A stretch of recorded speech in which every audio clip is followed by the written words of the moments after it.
I stood outside the glass door of the executive office and heard my husband tell his assistant that his wife still had no idea he had already signed the papers to sell our company's most valuable patents behind her back. I looked at the woman standing across from him, smiling the small, satisfied smile of someone who already knew she had won. I did not scream. I did not throw my keys at his head or make a scene in a hallway lined with employees who had trusted me for 11 years. I simply turned around, walked back to the elevator, and by the time I reached the parking garage, I had already called my lawyer to quietly freeze every share of voting stock I still controlled. 24 hours later, the entire company watched the man they called their visionary co-founder get escorted out of the building by 2 uniformed officers. And not one person in that room was more shocked than he was to learn exactly how much I had seen coming. My name is Claire Whitfield. I am 35 years old, and until that Tuesday afternoon in late September, I believed I was the co-architect of a marriage that had survived the hardest years any 2 people could survive together. I am the founder and, until recently, the reluctantly public face of Whitfield Home, a design and manufacturing company that started as a folding table in a rented Brooklyn storage unit and grew into a business valued, on paper, at just under $400 million. People who read about us in trade magazines liked to say that my husband, Adrian Cole, was the brilliant strategist behind our expansion, the man with the MBA and the easy smile who could walk into any boardroom in Manhattan and walk out with a signed term sheet. They liked that story. It was clean. It made sense of a woman running a company alongside a handsome, articulate man who always seemed to know exactly what to say to investors twice his age. They did not know the real story because I never told it, not even to my closest friends. 11 years ago, when Adrian and I got married in a courthouse on a Thursday afternoon because neither of us could afford a real wedding, I was 24 years old and working 2 jobs. One folding towels at a boutique hotel in Chelsea, and the other sketching furniture designs at night that no one had ever asked to see. Adrian was unemployed. He had graduated from a decent business school with a mountain of debt and a string of internships that never turned into anything permanent. And some nights, I would come home to find him sitting on the floor of our 500-square-foot apartment, staring at rejection emails, telling me he felt like a failure. I held him on those nights. I told him that failure was not a person. It was just weather, and weather always passed.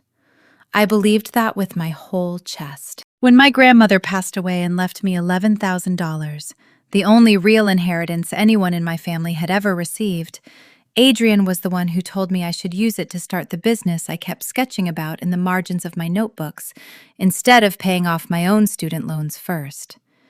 He said he believed in me more than he had ever believed in anything, and he promised that if I gave him the chance, he would spend the rest of his life proving he deserved to stand beside me.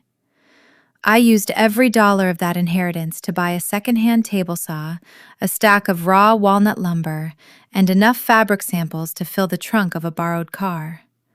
I built the first 12 pieces of furniture that became the seed of Whitfield Home with my own hands, in a storage unit with no heat, wearing 2 coats in December because I could not afford to run a space heater and pay rent in the same month. Adrian did not build furniture. He could not tell the difference between mortise and tenon joinery, and a mistake. And for the first 2 years of the company, that was fine, because I did not need him to build anything. I needed someone to answer emails and manage invoices while I worked with my hands, and he did that well enough. But somewhere in year 3, after a magazine profile referred to me as a rising star of American craftsmanship and barely mentioned him at all, I noticed something shift in the way he talked about the company. He started saying, "We built this," when he meant, "I built this." He started introducing himself at industry events as the co-founder of Whitfield Home, before I had even walked into the room. I noticed it, and I told myself it did not matter, because what mattered was that we were building something together, and titles were just words. So when the company grew large enough to need a formal executive structure, and Adrian sat me down one evening with tears in his eyes and told me that being called my husband and nothing else at company functions made him feel small, made him feel like the world saw him as a man riding his wife's success instead of a true partner, I gave him the title of Chief Operating Officer. I transferred 8% of my founder's equity into his name, not because a lawyer or an investor told me to, but because I loved him, and I could not stand the thought of him feeling diminished by my own achievements. I told myself that was what real partnership looked like, one person stepping back so the other could stand tall, and that someday it would even out, that someday he would step back for me the way I had stepped back for him. That someday never came. Instead, over the next several years, I watched him grow more comfortable in rooms I had built and less interested in the parts of the business that required real work. He stopped coming to the factory floor. He stopped remembering the names of the seamstresses and machinists who had been with us since the beginning, people I still knew by their children's names and their favorite coffee orders. He started taking longer lunches with investors and shorter conversations with me, until our dinners together became something we scheduled around his calendar, instead of something we simply did because we wanted to see each other's faces at the end of a long day. I told myself it was just the pressure of growth. I told myself every company goes through a phase where the people running it grow apart under the weight of success, and that we would find our way back to each other once the hardest years were behind us. I told myself a lot of things over those years. Mostly because the alternative, the possibility that the man I had built an empire beside no longer saw me as anything more than a name on a cap table, was too heavy a thought to hold on to for very long. Next month would have marked our 11th wedding anniversary. I had already booked a small inn in the Hudson Valley, the same one we had stayed in during our first anniversary trip, when we could barely afford the room and split a single dessert because that was all the budget allowed. I remembered how he had laughed that weekend, really laughed, the kind of laugh that made the corners of his eyes crease, and I had spent the last several weeks quietly hoping that a return to that same inn might remind both of us of who we used to be, before the company got so large that we started scheduling our marriage like a board meeting. That Tuesday, I had flown back from Chicago a full day earlier than planned. The licensing deal I had gone there to close, a multi-year partnership with one of the largest home retailers in the country, had come together faster and cleaner than anyone on my team expected. And instead of staying for the celebratory dinner our partners had planned, I told them something in my chest was pulling me home. I did not know why. I only knew that I wanted to surprise Adrian, to walk into his office with the signed contract in my bag and watch his face when I told him the deal that could secure our company's next decade had closed 2 days ahead of schedule. I picked up a box of the salted caramel truffles from the little chocolate shop near the airport, the same shop we had wandered into on our honeymoon weekend, the one where he had eaten an entire box himself while I laughed at him for having no self-control. I remembered thinking, as I stood in that airport terminal with the little gold box in my hands, that I still loved him the way I had loved him at 24, foolishly, completely, without any of the caution that 11 years and $400 million should have taught me to have. The office was quiet when I arrived, the kind of late afternoon quiet that settles over a building once most of the staff has gone home, but before the cleaning crew arrives. I took the private elevator up to the executive floor, the truffles in one hand and my rolling suitcase trailing behind me, already picturing the surprise on his face, already rehearsing the way I would say, "The deal closed. We can finally breathe." I did not call ahead. I wanted it to be a surprise. That decision, made out of nothing but love, was the only reason I ever learned the truth at all. I heard his voice before I reached the door, low and warm in a way that made my stomach tighten before my mind had even caught up to why. His office door was cracked open just enough to let his words spill into the hallway, and standing across from him, close enough that their shoulders nearly touched, was Vanessa Hale, the marketing consultant he had hired 8 months earlier over my objections. A woman with a portfolio full of buzzwords and almost no real experience scaling a manufacturing brand. I remembered arguing against bringing her on. I remembered Adrian insisting she was exactly what our brand needed. I understood, standing in that hallway with a box of truffles slowly warming in my hand, exactly what he had actually meant. "She still has no idea," he was saying. And I would have known his voice anywhere. The particular warmth he used to reserve for me, and apparently now spent freely on someone else.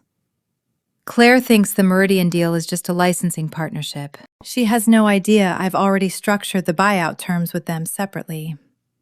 Once the ink dries on her side, Meridian owns enough of our supply chain that they can force a full acquisition within 18 months, and by then the divorce will already be finalized, and none of it touches me."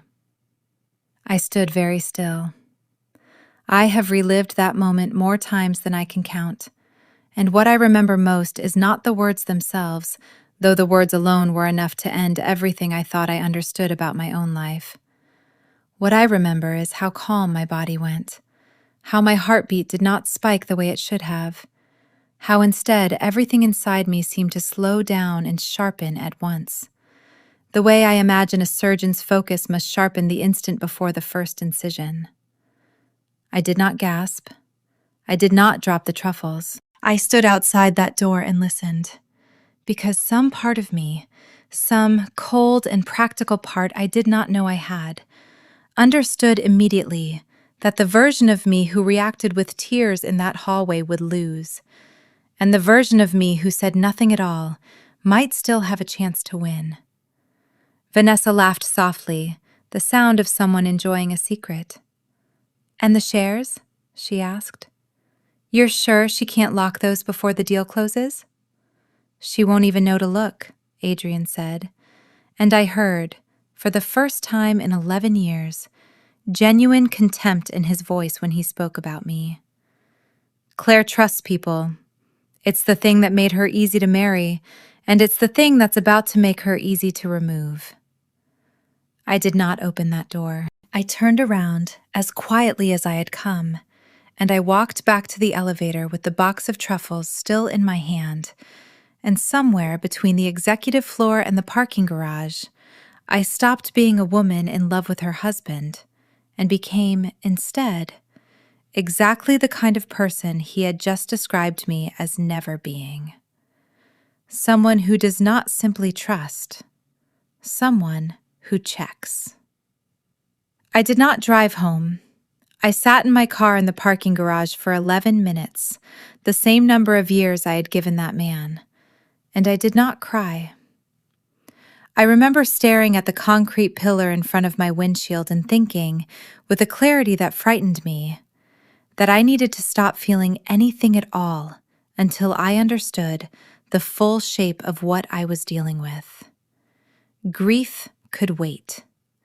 Rage could wait. What could not wait was information. Because a man who had already structured a buyout, already filed for divorce in secret, and already convinced himself that I would not know to protect my own shares, was a man who had been planning this for longer than a few weeks. I called the one person I trusted with my life before I trusted anyone with my company, my college roommate Priya Anand, who had gone on to become one of the sharpest forensic accountants in New York, and who had spent the last decade quietly warning me, in the gentle way good friends warn you about things you do not want to hear, that I should keep closer eyes on the financial side of the business instead of leaving it entirely to Adrian's office. She picked up on the second ring. "I need you," I said, and my voice came out steadier than I expected. "Not as a friend right now, as the best forensic accountant I know. Tonight, if you can." Priya did not ask questions on the phone. She simply said, "I'll bring my laptop." And 40 minutes later, she was sitting across from me in the back booth of a diner 3 blocks from my apartment, a place Adrian had never once set foot in because he considered diners beneath the image he wanted to project. I told her everything I had heard outside that door, word for word, while she typed notes into her phone without once interrupting me.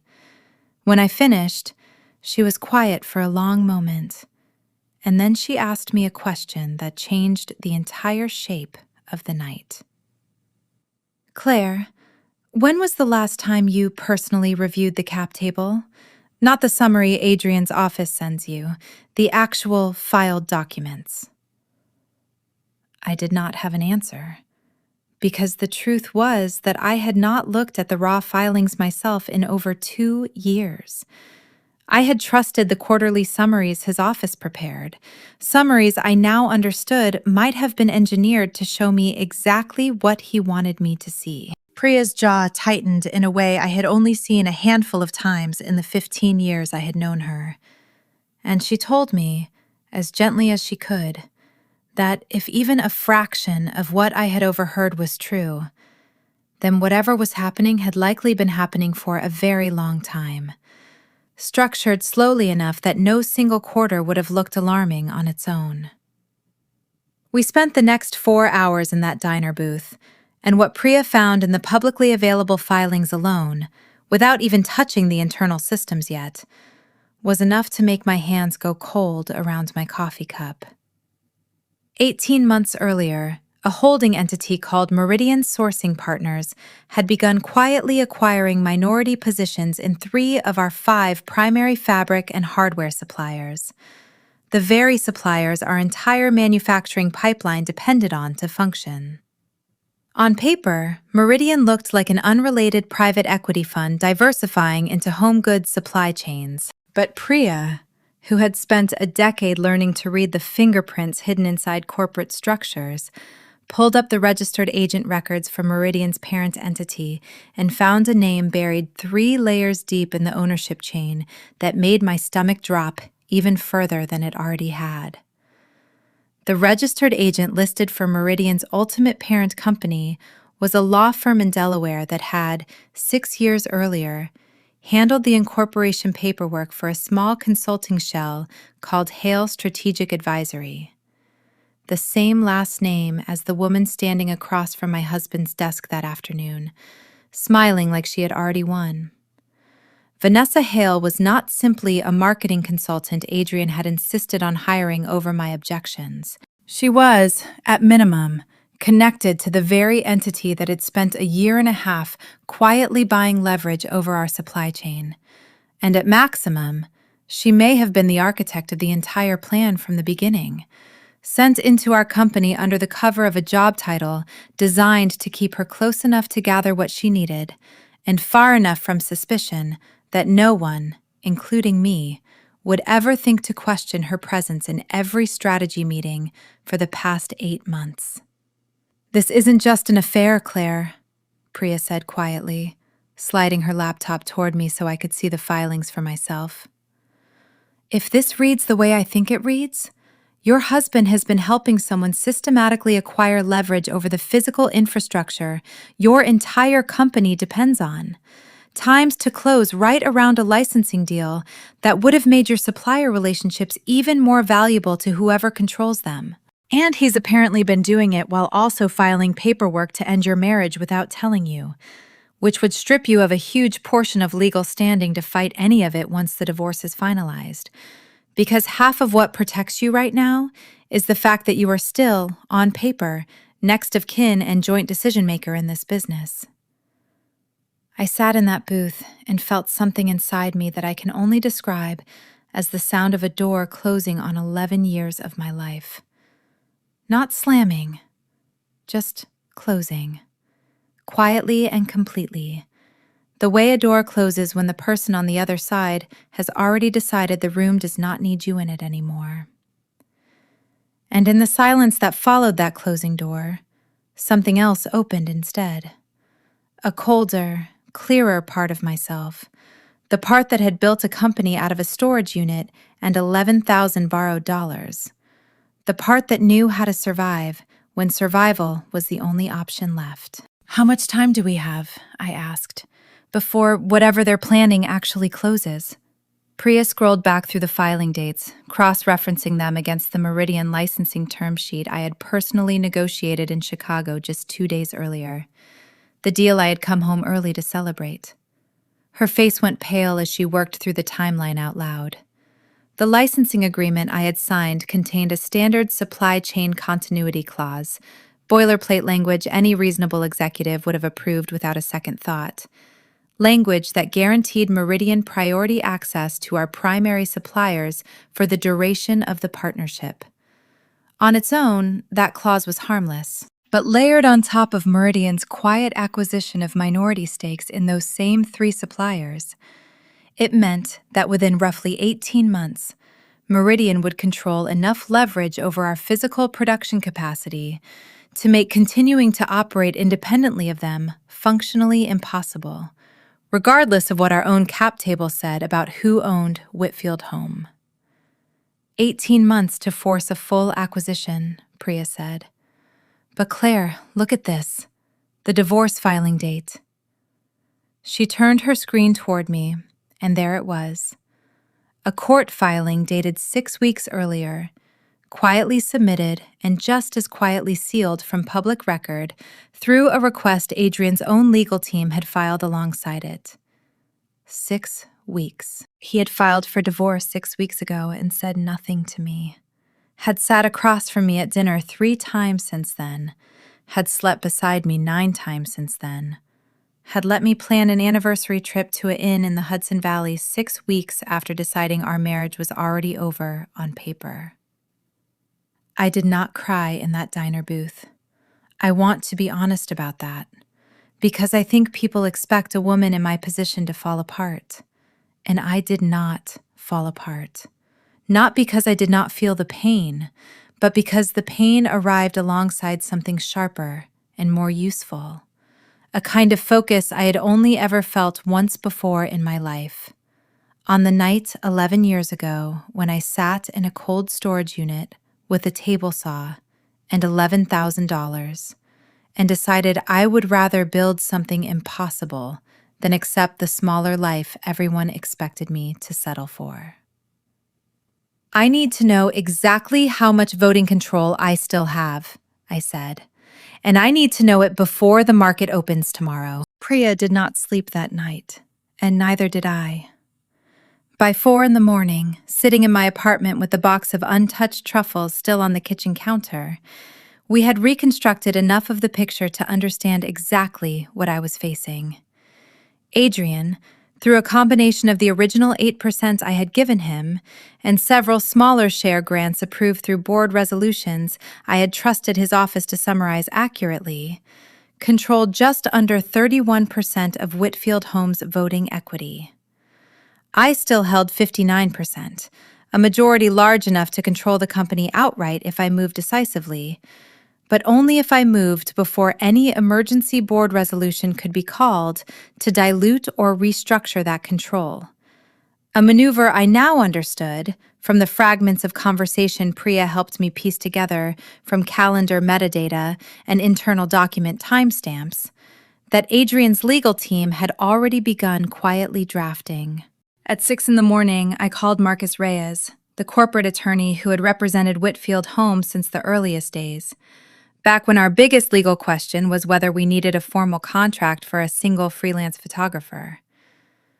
Marcus had watched the company grow from nothing, and more importantly, he had watched me grow from a 26-year-old signing her first commercial lease with shaking hands into a woman who now ran a 9-figure operation, and he had never once, in all those years, treated my judgment as secondary to my husband's. I told him everything. He listened without interrupting, the same way Priya had, and when I finished, he was quiet for a long moment before he spoke. "Claire, I need you to understand something clearly before we do anything else," he said. "The moment we take any formal action, whether it's freezing shares, calling an emergency board session, or filing anything with the court, this stops being private." If Adrian has been planning this as carefully as it sounds like he has contingencies.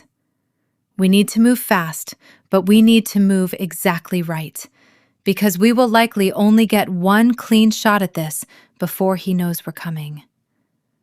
That sentence, "we will likely only get one clean shot," became the single fixed point around which the next 18 hours of my life organized itself. Marcus explained that under the terms of Whitfield Homes' original shareholder agreement, drafted back when the company was small enough that formalities still felt unnecessary, but which I had insisted on anyway, because a professor in a night class I once took told me that the biggest mistakes founders make are the ones they make when they are too in love with their own optimism to imagine anything going wrong. I retained the unilateral right, as majority shareholder, to place a temporary voting restriction on any shares held by an officer under active internal investigation for breach of fiduciary duty. I had never expected to use that clause. I had insisted on it purely out of the kind of caution that felt, at the time, almost paranoid. A nod to worst-case scenarios I never truly believed would happen to me. 11 years later, that single clause, buried on page 43 of a document I had barely glanced at since the day I signed it, was about to become the only thing standing between me and losing everything. "But Claire," Marcus continued, "to invoke that clause, we need to formally open an internal investigation, which means we need enough documented, credible evidence of a fiduciary breach to justify it. Evidence that will hold up if Adrian challenges it in court, which he absolutely will. Overhearing a conversation through a cracked door and a handful of filing dates is a start, but it is not enough on its own. We need more, and we need it fast." I looked at Priya, who had not left my apartment since the diner, who had been quietly working through supplier contracts and internal financial records on her laptop for the better part of 2 hours while Marcus and I talked. She looked up and said the words that gave me the first genuine flicker of hope I had felt since standing outside that office door. "I think I already have it." What Priya had found, working through internal expense reports and vendor payment records that Adrian's office had never expected anyone outside his own team to examine closely, was a pattern of payments over the past 14 months routed through a consulting entity called Hale Strategic Advisory, the same shell company connected to Vanessa Hale, disguised as legitimate marketing and brand strategy fees. On the surface, nothing looked unusual. Consulting invoices are common, marketing spend fluctuates, and Adrian, as chief operating officer, had legitimate authority to approve vendor contracts within a certain threshold. But when Priya cross-referenced the invoice amounts against the actual scope of work Hale Strategic Advisory had delivered, work that consisted, as far as either of us could tell, of little more than a handful of poorly attended brand workshops and a rebranding presentation that had been quietly shelved after the executive team, myself included, rejected it outright, the numbers stopped making sense.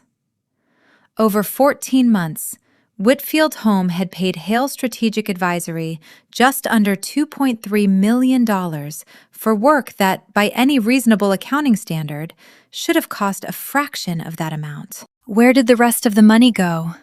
I asked, though some cold part of me already suspected the answer before Priya finished pulling up the wire transfer records.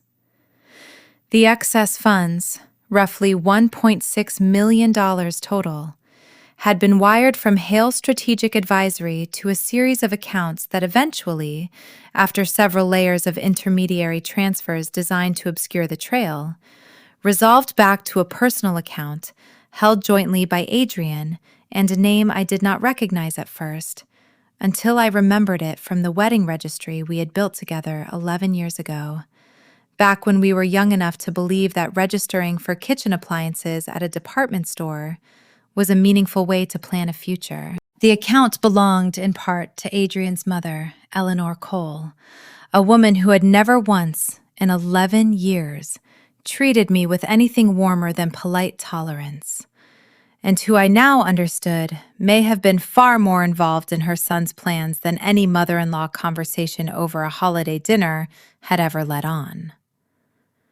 I sat with that information for a long moment, feeling the shape of the betrayal grow larger and more tangled the longer I looked at it, until it no longer resembled a single affair or a single business scheme, but something closer to a slow, patient siege that had been building around me for over a year, while I traveled between factories and trade shows, believing I was protecting my company by staying focused on the work I understood best, never imagining I needed to protect it from the person sitting closest to me.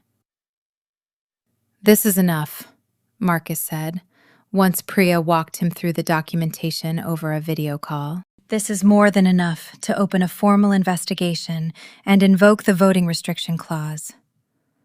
But Claire, I want to ask you something, and I want you to really think about the answer before you give it to me. Once we do this, once we freeze his voting shares and open this investigation formally, there is no quiet path forward. This becomes public. Your employees will know. The press will eventually know. Adrian will know exactly what you know, and he will fight you with everything he has. Because a man who has already spent 14 months and over $1.5 million building a plan like this is not going to simply walk away when it collapses. Are you ready for that?" I thought about the storage unit in Brooklyn, cold enough that my breath used to fog in the air while I sanded raw walnut by hand under a single work light. I thought about the nights I had spent teaching myself upholstery from library books because I could not afford to hire anyone who already knew how. I thought about every investor who had once looked at me across a conference table and asked, with barely concealed skepticism, whether I had considered bringing on a more experienced male partner to help guide the business, and how I had smiled through every one of those conversations and built the company anyway, alone, until the day I decided, out of love and nothing else, to share it with a man who was now trying to take it from me while I slept beside him.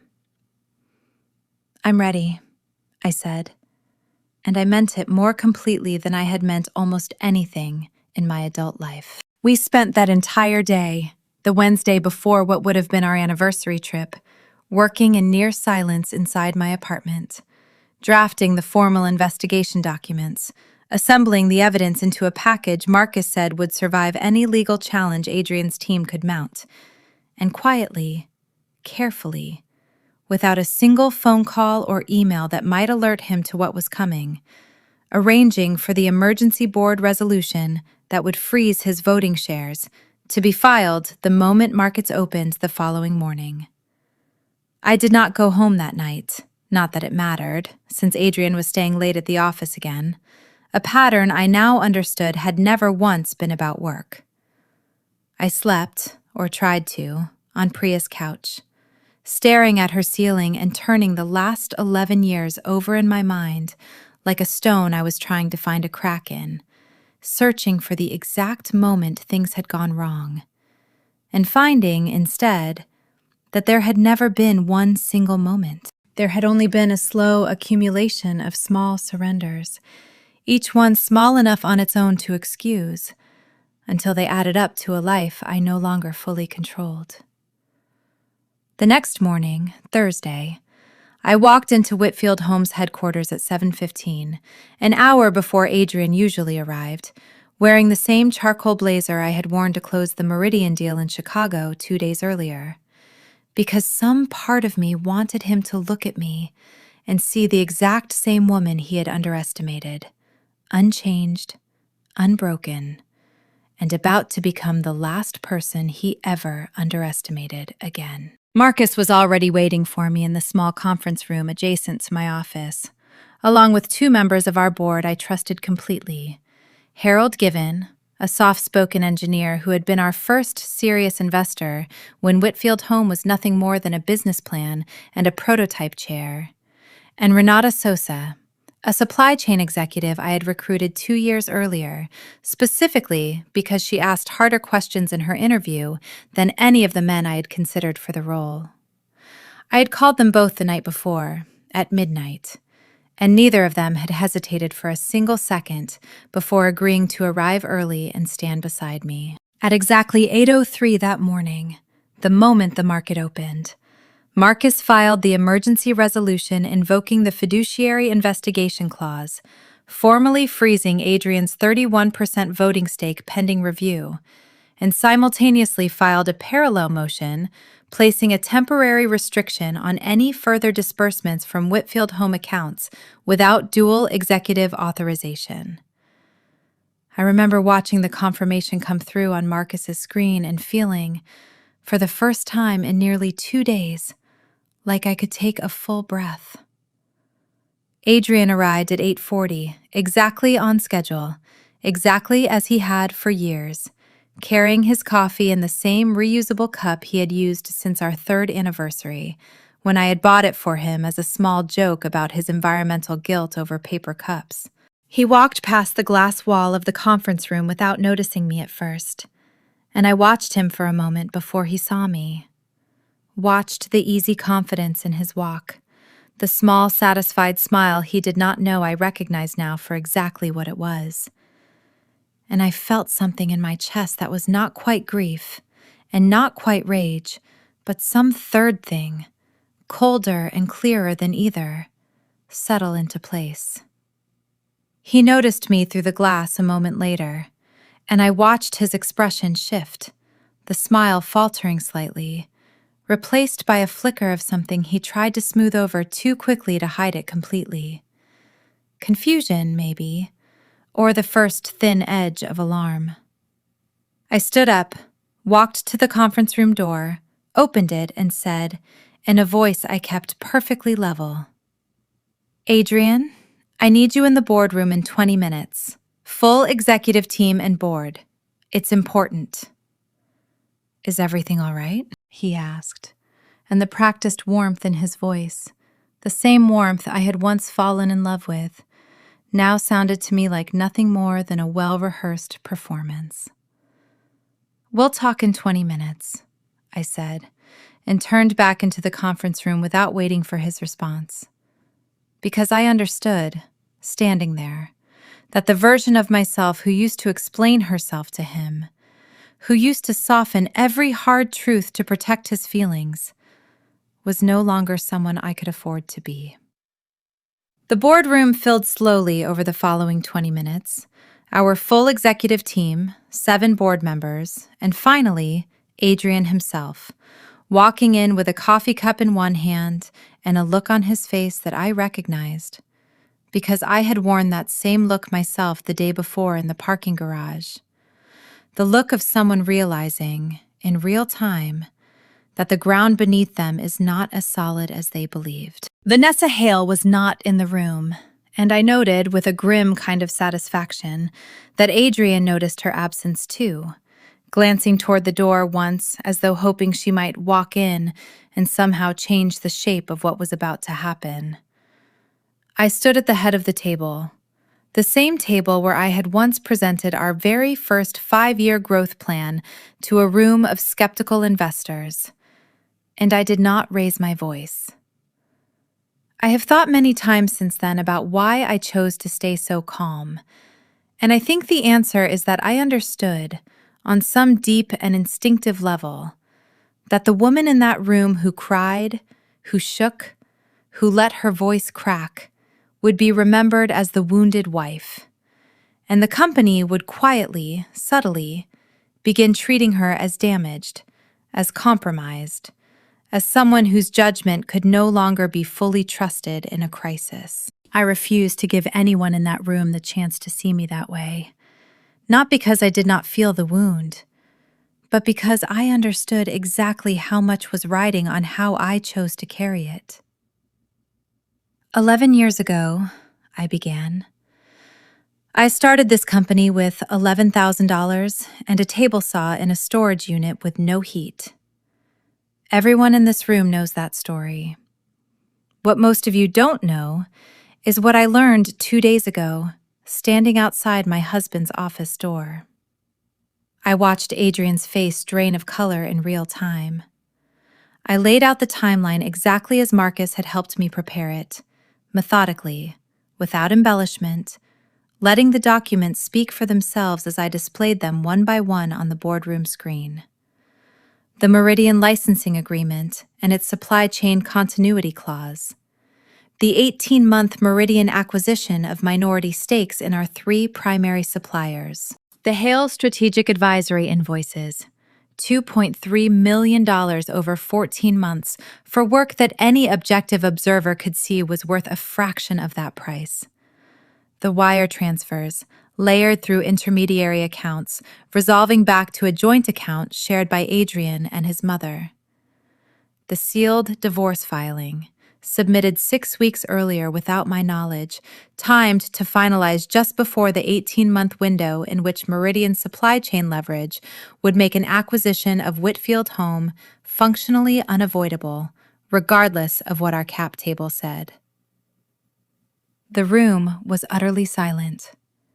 Harold Given, normally the mildest man I had ever worked with, had gone rigid in his chair. Renata Sosa's jaw was set in a hard, flat line.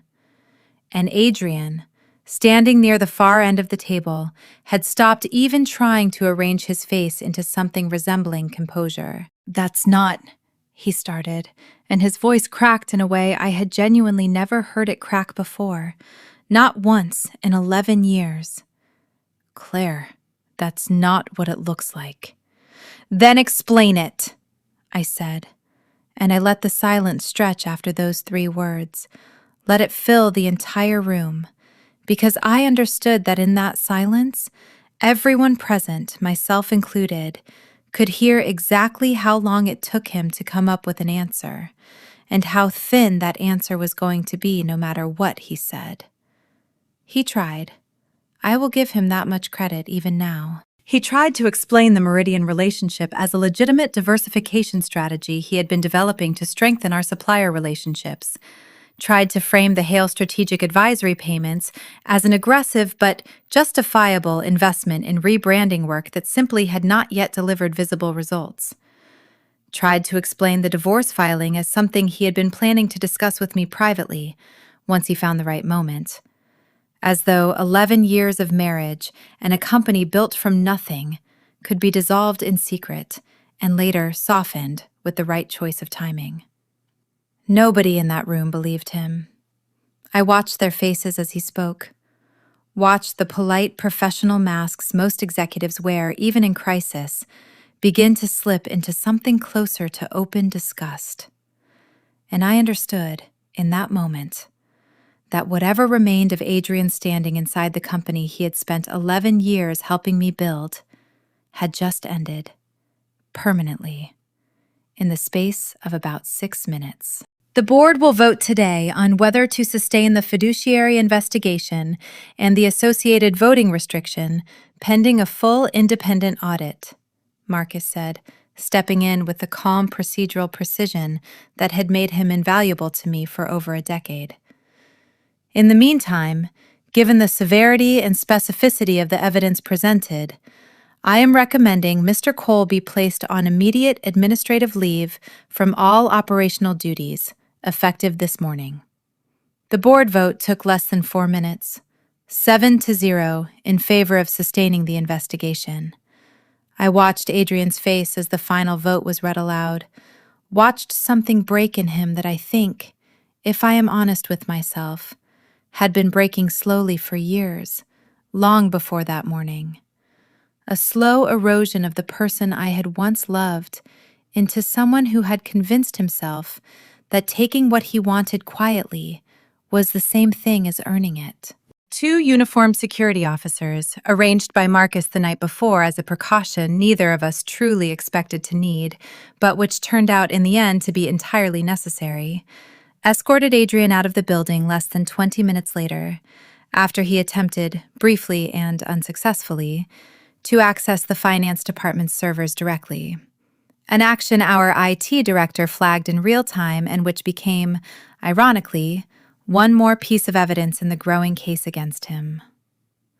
I stood at the window of my office and watched him cross the plaza below, small and diminished in a way I had never once imagined him looking in 11 years of marriage. And I felt, for a long moment, almost nothing at all. Not triumph, not grief. Just a vast, quiet stillness.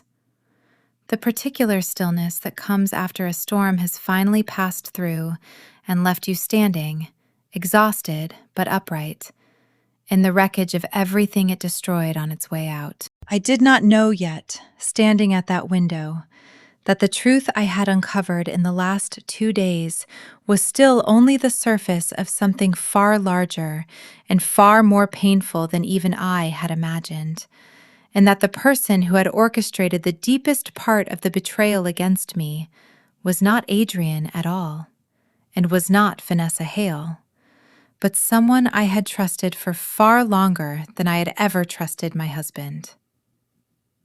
That revelation came 4 days later, on a rainy Monday morning, in the form of a phone call from Priya that I almost let go to voicemail because I was in the middle of an emergency meeting with our supplier relations team, trying to determine how exposed we truly were to Meridian's leverage over our fabric and hardware vendors. Something in the pattern of her call, 3 attempts in under 2 minutes, made me step out of the meeting to answer. "Claire, I need you to sit down," she said, and her voice had a strained quality I had never heard from her before, not even in the diner booth 4 nights earlier when she first showed me the wire transfers. I kept digging after everything settled down, because something about the Meridian ownership structure was still bothering me. It felt too clean, too well-timed, like Adrian had been handed a plan rather than built one himself, because honestly, Claire, the man barely understands supply chain economics well enough to explain it to a room, let alone architect a multi-layered acquisition strategy across 3 separate suppliers. I sat down in an empty office, my pulse already climbing. "What did you find?" "I traced the original formation documents for Meridian sourcing partners all the way back," Priya said. "Past the Delaware Shell, past Hale Strategic Advisory, back to the very first capital contribution that funded the whole structure 18 months ago. Claire, the initial funding, the seed capital that started this entire acquisition strategy before Adrian was even involved, came from a trust account, and the trustee listed on that account is Harold Given." For a moment, I genuinely thought I had misheard her. Harold Given, our first serious investor, the soft-spoken engineer who had believed in a 26-year-old furniture maker when no one else in Manhattan would take my meeting. The man who had sat in the boardroom 4 days earlier, looking rigid with what I had assumed at the time was shock and disgust at Adrian's betrayal. Harold, who had held a board seat since our earliest fundraising round, who had never once in 9 years given me a single reason to doubt his loyalty. "Priya, that can't be right," I said, though even as I spoke the words, pieces I had never thought to question before began rearranging themselves in my mind. Harold's insistence, 2 years earlier, that we bring on a marketing consultant to modernize our brand ahead of a planned Series C raise that ultimately never materialized.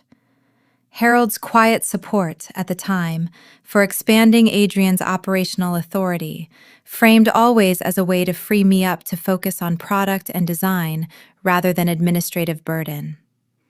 Harold's gentle but persistent suggestions over the past year that I consider diversifying our supplier base, Suggestions that, in hindsight, had walked me directly toward exactly the kind of dependency on Meridian controlled vendors that had made this entire scheme possible in the first place.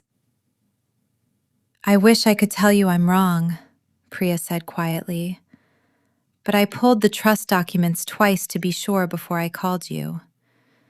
Harold Given has been the primary financial architect behind Meridian Sourcing Partners since before Adrian was ever brought into the plan. My best read, based on the timeline, is that Harold approached Adrian about 18 months ago, likely playing on exactly the insecurities Adrian had always carried about being seen as your equal instead of your accessory, and offered him a path to real independent wealth and control.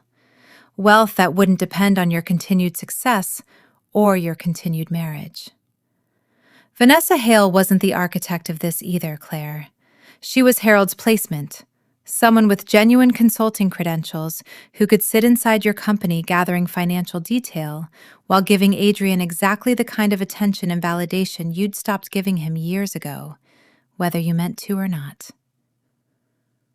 I sat in that empty office for a long time after Priya finished talking, staring at the closed door, feeling the shape of the betrayal expand once again, larger and more calculated than I had allowed myself to imagine, even in my most cynical moments over the past 4 days. I thought about Harold's face in the boardroom, the rigid stillness I had read as shock, and I understood now that it had likely been something else entirely. The particular stillness of a man watching a plan he had spent 18 months building begin to collapse a full 10 months ahead of schedule, forced to sit in silence and applaud his own unmasking, as though he were as surprised as everyone else in the room. I called Marcus immediately, and within the hour, he had confirmed independently what Priya's research suggested, cross-referencing the trust filings against Harold's personal financial disclosures from his most recent board reappointment. Disclosures that, I now understood, he had likely falsified, or at minimum selectively omitted, in ways that would themselves constitute a separate breach of his fiduciary duty as a board member.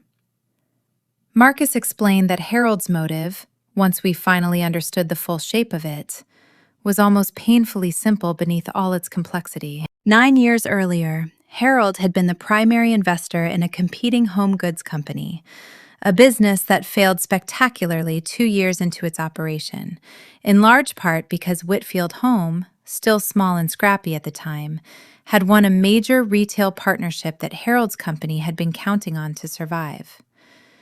Harold had lost nearly everything in that collapse, not just money, but standing, reputation, the confidence of other investors who had trusted his judgment. He had spent the years since quietly rebuilding, and somewhere along the way, his admiration for the company that had inadvertently destroyed his previous venture had curdled into something far darker, a slow, patient determination to eventually take control of the very business that had first taken something from him. His investment in Whitfield Home, years earlier, had never been an act of belief in me at all. It had been the opening move of a very long game. A way to gain enough proximity and insider knowledge to eventually engineer exactly the kind of quiet, structural takeover he was now 4 days away from executing before I overheard a conversation through a cracked office door. I confronted Harold 2 days later, in Marcus's office rather than the company boardroom, wanting to keep this particular reckoning contained and controlled, away from the eyes of employees who had already absorbed one devastating shock that week. Harold did not bother denying it once the documents were laid in front of him. I think, in a strange way, some part of him seemed almost relieved to finally stop performing the role of the mild-mannered mentor he had played so convincingly for 9 years. "You have to understand," he said, his voice carrying none of the warmth I remembered from our earliest meetings. "I built something, and it was taken from me, by a company that didn't even know it was taking anything, run by a 26-year-old with a table saw and more luck than sense.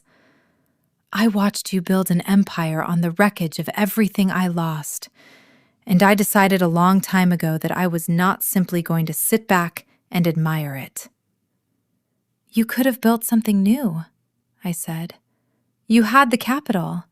You had 9 years to build anything you wanted. I didn't want to build something new, Harold said, and for the first time something like real bitterness cracked through his composure. I wanted this one. I wanted the thing that beat me. I did not feel triumphant standing in that office, listening to him say those words. I felt, mostly, a kind of exhausted sorrow. The particular grief of understanding that some forms of resentment can eat a person so completely that they will spend a decade of their life engineering the destruction of a company, a marriage, and a woman's entire sense of trust, simply because they could not bear to watch someone else succeed where they had once failed.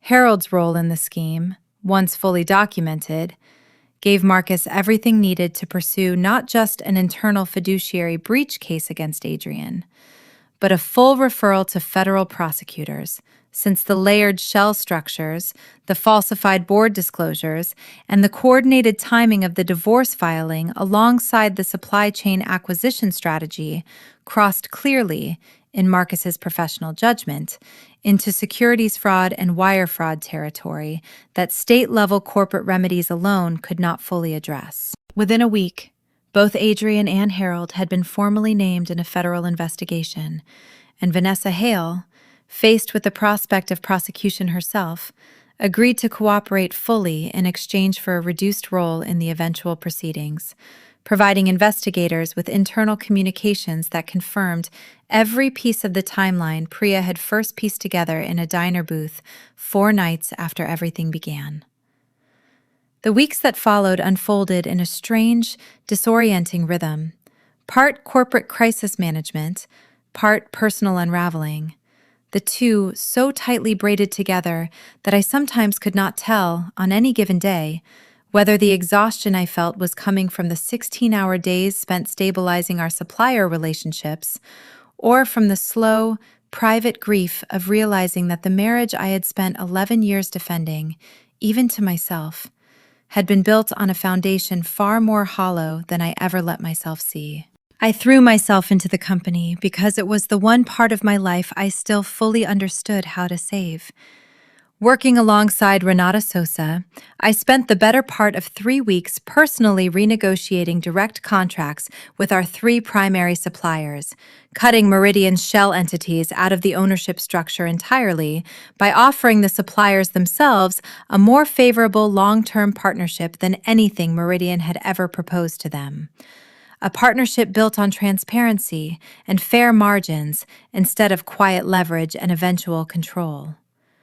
2 of the 3 suppliers agreed within days, relieved, several of them told me privately, to finally understand why their previous ownership conversations with Meridian representatives had always felt strange and evasive. The 3rd took longer and required Marcus to draft an ironclad new agreement specifically closing every loophole that had allowed Meridian's continuity clause to function as leverage in the first place. But by the end of the 3rd week, Whitfield Homes' entire supply chain stood fully independent again, untethered from Harold Given's carefully constructed trap for the first time in 18 months. I overhauled our financial oversight structure completely, something I should have insisted on years earlier and had simply never thought necessary, because trust, I was learning the hard way, is not a substitute for verification, no matter how much you love the person you are trusting. I brought in an outside chief financial officer, a woman named Denise Okafor, with a reputation for rigorous, almost obsessive transparency, and I personally instituted a policy requiring dual authorization and independent audit trails on every disbursement above a modest threshold, a policy that would have caught Adrian's Hale strategic advisory payments within a single quarter had it existed 18 months earlier. I remember signing that policy into effect and feeling a strange mixture of grief and relief. Grief that I had ever needed such a policy at all. Relief that I finally had one. The employees, understandably, needed time to trust the company again. I had built Whitfield Home, from its very first year, on a culture of transparency, on the belief that people who understood exactly how and why decisions were made would work harder and care more than people simply following orders from above. And that culture had been quietly poisoned for 18 months by two men, one my husband and one my mentor, who had each, in their own way, decided that manipulation was more efficient than honesty. I held an all-staff meeting, the hardest meeting of my professional life, 3 weeks after Adrian's removal, and told our entire team, from senior directors to the newest machinists on the factory floor, everything, in as much detail as legal counsel would allow. Because I understood that rebuilding trust required more courage from me than the silence and careful messaging most companies default to during a crisis. I remember standing at the front of that room, looking out at faces I had known for years, some of them people who had worked beside me since the storage unit days, and telling them the truth. That I had been deceived by two men I loved and trusted in different ways. That the company they worked for had been quietly targeted for takeover for a year and a half without my knowledge, and that I was asking them, now, to trust me again, while I worked to earn that trust back through action rather than words. The silence in that room after I finished speaking stretched long enough that I genuinely did not know, for a full 10 seconds, whether I had just saved the company's culture or destroyed whatever remained of it. Then, Marisol Vega, one of our longest tenured machinists, a woman who had been with the company since year 2, stood up in the back of the room and said, loud enough for everyone to hear, "You built this place with your own hands when nobody else believed in you. We're not going anywhere, Claire. You just tell us what you need." I did not cry often during those weeks, but I cried then, standing in front of 200 employees, and for the first time since I had heard Adrian's voice through that cracked office door, the tears did not feel like weakness. They felt like release. The personal unraveling, running alongside all of this, moved at a slower and more painful pace than the professional one. Adrian called me 11 times in the first 2 weeks after his removal, and I let every single call go to voicemail, not out of spite, but because Marcus had advised, correctly, that any direct communication before the legal proceedings concluded could complicate the case against him, and because some deeper, more honest part of me simply did not trust myself yet to hear his voice without either breaking down or saying something I would later regret. He sent one letter, hand-delivered to my apartment through his attorney rather than mailed, which I read exactly once, alone, on my apartment floor at 2 a.m, the box of untouched salted caramel truffles still sitting on my kitchen counter where I had left them the night everything began, now stale and forgotten. The letter said many of the things I imagine most people in his position say, that he had never stopped loving me even as he made choices he could not fully explain, that Harold's involvement had complicated something that started, in his telling, as a much smaller and more forgivable mistake, that the pressure of being seen for 11 years as the lesser half of our partnership had worn away at something in him that he did not fully understand himself until it was already too late to undo. I read every word of that letter carefully, and when I finished, I folded it once and placed it in a drawer. Not because I believed all of it, but because I understood, even in my anger, that some of what he wrote was probably true, and that the truest and most painful parts of a betrayal are rarely simple enough to fit into a single villain-shaped box. I did not respond to the letter. I did not call him back. Instead, I spent those long, quiet nights doing the harder work of sitting with my own choices across those 11 years. The small surrenders I had made one at a time, the equity I had transferred out of love, the operational authority I had ceded out of a desire not to make him feel small, the years of financial oversight I had handed over without ever once independently verifying what was happening beneath the surface. I did not blame myself for his choices, and I want to be clear about that, because I know some listeners might expect this part of the story to end in a lesson about what I did wrong, and I refuse to tell it that way. Because the choice to deceive me, to plan a divorce in secret, to accept Harold's offer of wealth built on my ruin, those were choices Adrian made entirely on his own, and no amount of my own trust or generosity obligated him to betray it. But I did learn, in those quiet nights, that love without verification is not really trust at all. It is only hope, dressed up to look stronger than it actually is. The federal investigation took nearly 8 months to complete. 8 months during which I learned to live a strange dual life, running a company that was slowly healing while simultaneously preparing, alongside a team of federal prosecutors and my own legal counsel, to testify against 2 men who had once occupied 2 of the most trusted positions in my life. I met with prosecutors more times than I could count, walked them through every document Priya had uncovered, every timeline Marcus had built, every conversation I had overheard through a cracked door on an ordinary Tuesday afternoon that had ended up reshaping the entire trajectory of my life.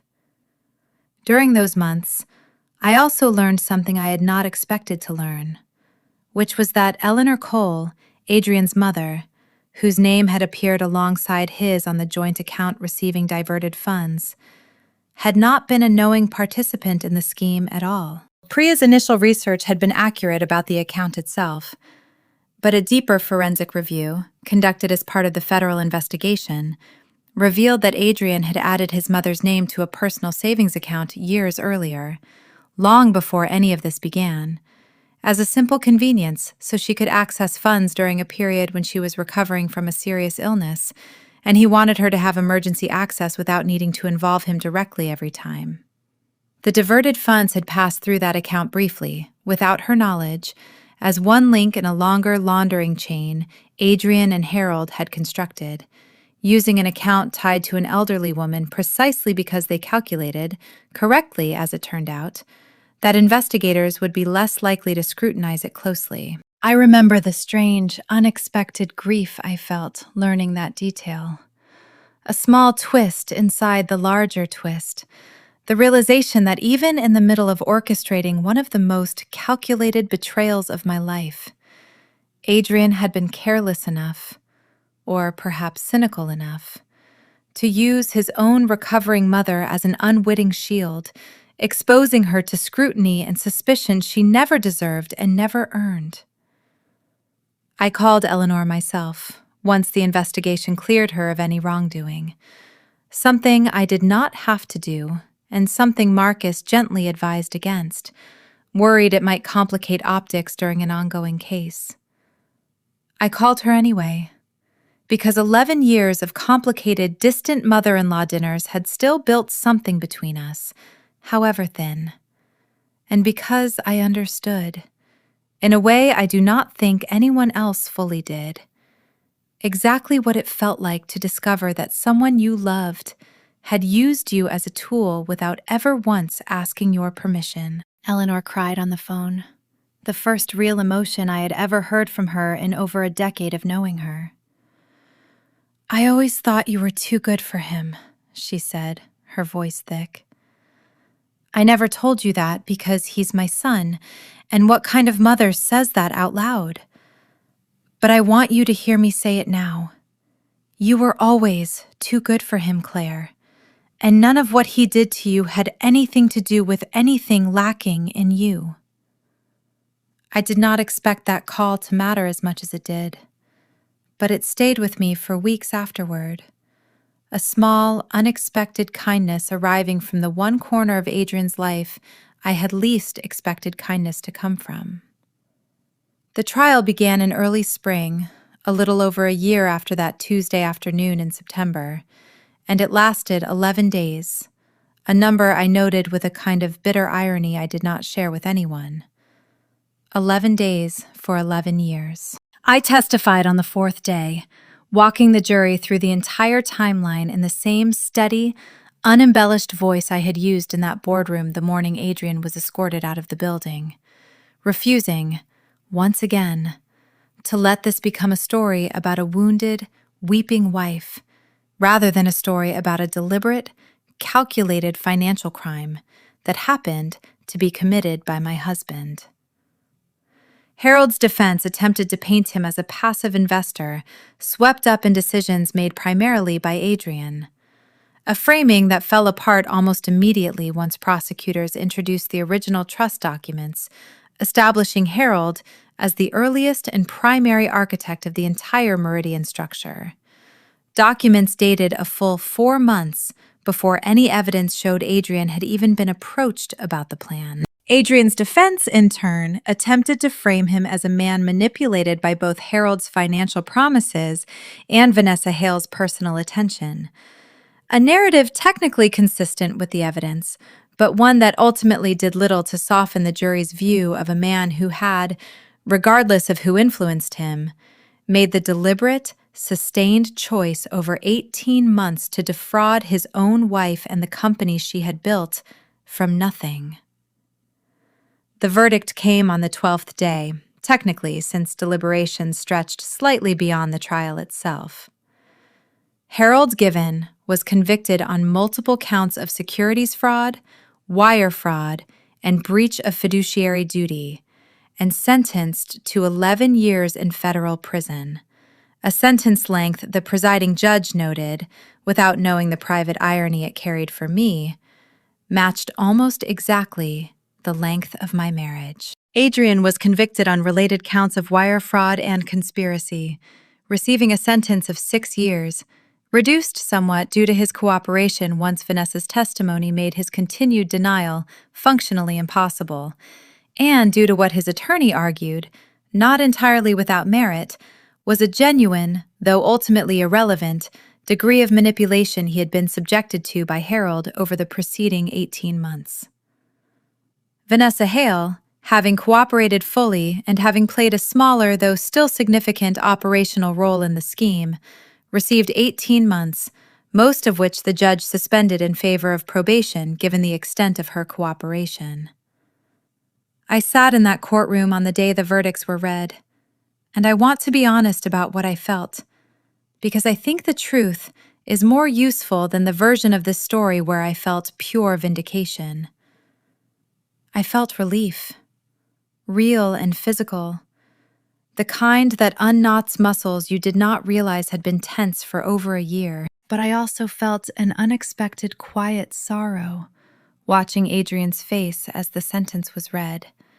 Watching the man I had once held in a sweltering, unair-conditioned apartment while he cried about feeling like a failure, now standing in a federal courtroom, having become, in the most literal legal sense, exactly the failure he had always feared becoming. Except this time, the failure was not a matter of unemployment or bruised pride. It was a matter of character, chosen deliberately, over and over again, across 18 months, while I traveled between factories believing I was protecting the life we had built together. I signed the final divorce decree 3 weeks after the verdicts, in Marcus's office, on an ordinary, rainy Tuesday afternoon that felt, in its quiet unremarkableness, like the perfect bookend to the Tuesday afternoon that had started all of this over a year earlier. The paper was thin, barely more than a few sheets stapled together, and yet it represented, in its brief and clinical language, 11 years of my life. A company nearly lost, a trust nearly weaponized against me, and a version of myself I had to rebuild almost entirely from the ground up in the space of 12 difficult months. "It's done, Claire," Marcus said, sliding the final copy across his desk toward me. I looked out his office window at the rain streaking the glass in long, blurred lines, the same kind of rain that had been falling the afternoon I first stood outside Adrian's office door. And I thought about how strange it was that weather, indifferent and unbothered by any of it, had simply continued happening around me this entire time. Rain falling and clearing and falling again, seasons turning, the world moving forward with total indifference to the fact that my entire life had quietly rearranged itself underneath it. "Yes," I said. "It's done." The months that followed the divorce settled into a rhythm I had almost forgotten was possible. A life that belonged fully and completely to me, without the quiet negotiations and small self-erasures that had crept into my marriage so gradually I had never noticed them accumulating until they were gone. I moved out of the apartment Adrian and I had shared for the last 6 years, a beautifully renovated loft in Tribeca that had always, in some way I could never fully articulate, felt more like a showroom for the life we were supposed to be living than a home we actually lived in. I found a smaller place in Brooklyn, not far from the neighborhood where the original storage unit had once stood. Now converted, I noticed with a small private smile the first time I walked past it, into a boutique fitness studio. There was something almost poetic about that. The space where I had built the first pieces of a company that would eventually be worth hundreds of millions of dollars, now hosting strangers doing yoga. And I found I did not mind the change at all. Some places are meant to hold one chapter of a life and then quietly become something else. Rebuilding Whitfield Homes' culture took longer than rebuilding its finances, but it happened, slowly, through 1,000 small decisions rather than one dramatic gesture. I instituted quarterly town halls where any employee, regardless of seniority, could ask me anything about the company's direction and receive a genuine answer instead of a rehearsed corporate deflection. I promoted from within wherever possible, starting with Renata Sosa, who I named Chief Operating Officer 8 months after Adrian's removal, a decision the board approved unanimously, and one that felt, in a quiet way, like closing a particular kind of circle. Renata had never once, in her 2 years with the company, tried to make herself larger by making me smaller. And watching her step into that role reminded me what real partnership was supposed to feel like. Something I had nearly forgotten during the years I spent quietly shrinking myself to keep Adrian comfortable. I also, somewhat to my own surprise, found myself becoming an unlikely mentor to a handful of younger founders, mostly women, who reached out after word of the trial spread through industry circles. Women running their own small companies who wanted to know, specifically, how I had structured that single shareholder clause that ended up saving everything, the one I had insisted on years earlier out of what I once considered excessive caution. I started hosting a small, informal dinner once a month. 6 or 7 founders gathered around my kitchen table, talking through cap tables and fiduciary structures and the particular loneliness of building something enormous, while everyone around you assumes you must have a man somewhere behind the curtain making the real decisions. I found, in those dinners, a kind of community I had never fully allowed myself during the years I spent trying to be the perfect partner to a man who was quietly working against me. Priya remained, throughout all of it, exactly what she had always been, the steadiest presence in my life. The friend who had shown up with a laptop at 10 o'clock at night without asking a single unnecessary question. I made her a permanent consultant to Whitfield Homes' board, formalizing a role she had, in practice, already been playing for over a year. And I insisted, over her initial reluctance, on paying her market rate for advisory work she had originally offered purely out of friendship. "You saved this company," I told her, the day I finally got her to sign the consulting agreement. "The least I can do is make sure you're compensated like it."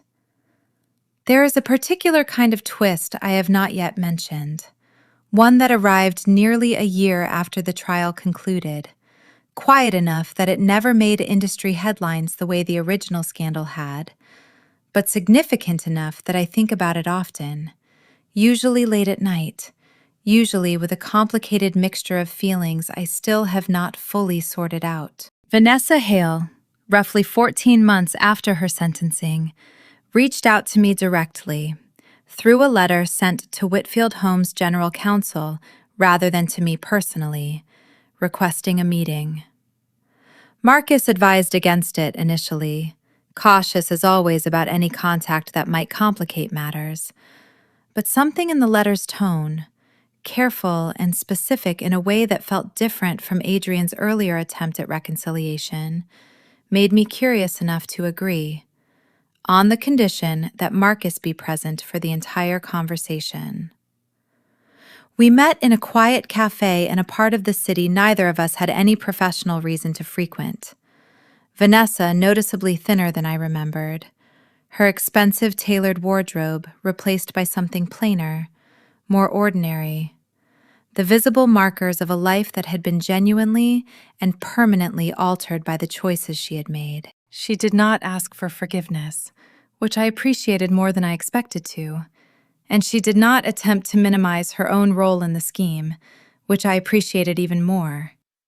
Instead, she told me something I had not known, something that added one final, unexpected layer to a story I had believed by that point I fully understood. Harold Given, in the earliest days of recruiting her into the scheme, over 2 years before I ever overheard that conversation through the cracked door, had approached Vanessa not with a straightforward business proposition, but with a carefully constructed personal narrative, telling her that Adrian and I were already privately in the process of an amicable separation, that our marriage had effectively ended years earlier and continued only as a public formality for the sake of the company's image, and that helping Adrian navigate an eventual, mutually agreed upon business restructuring would simply be assisting two adults quietly moving on with their lives in a way that protected the company's reputation. Vanessa told me, and I believed her,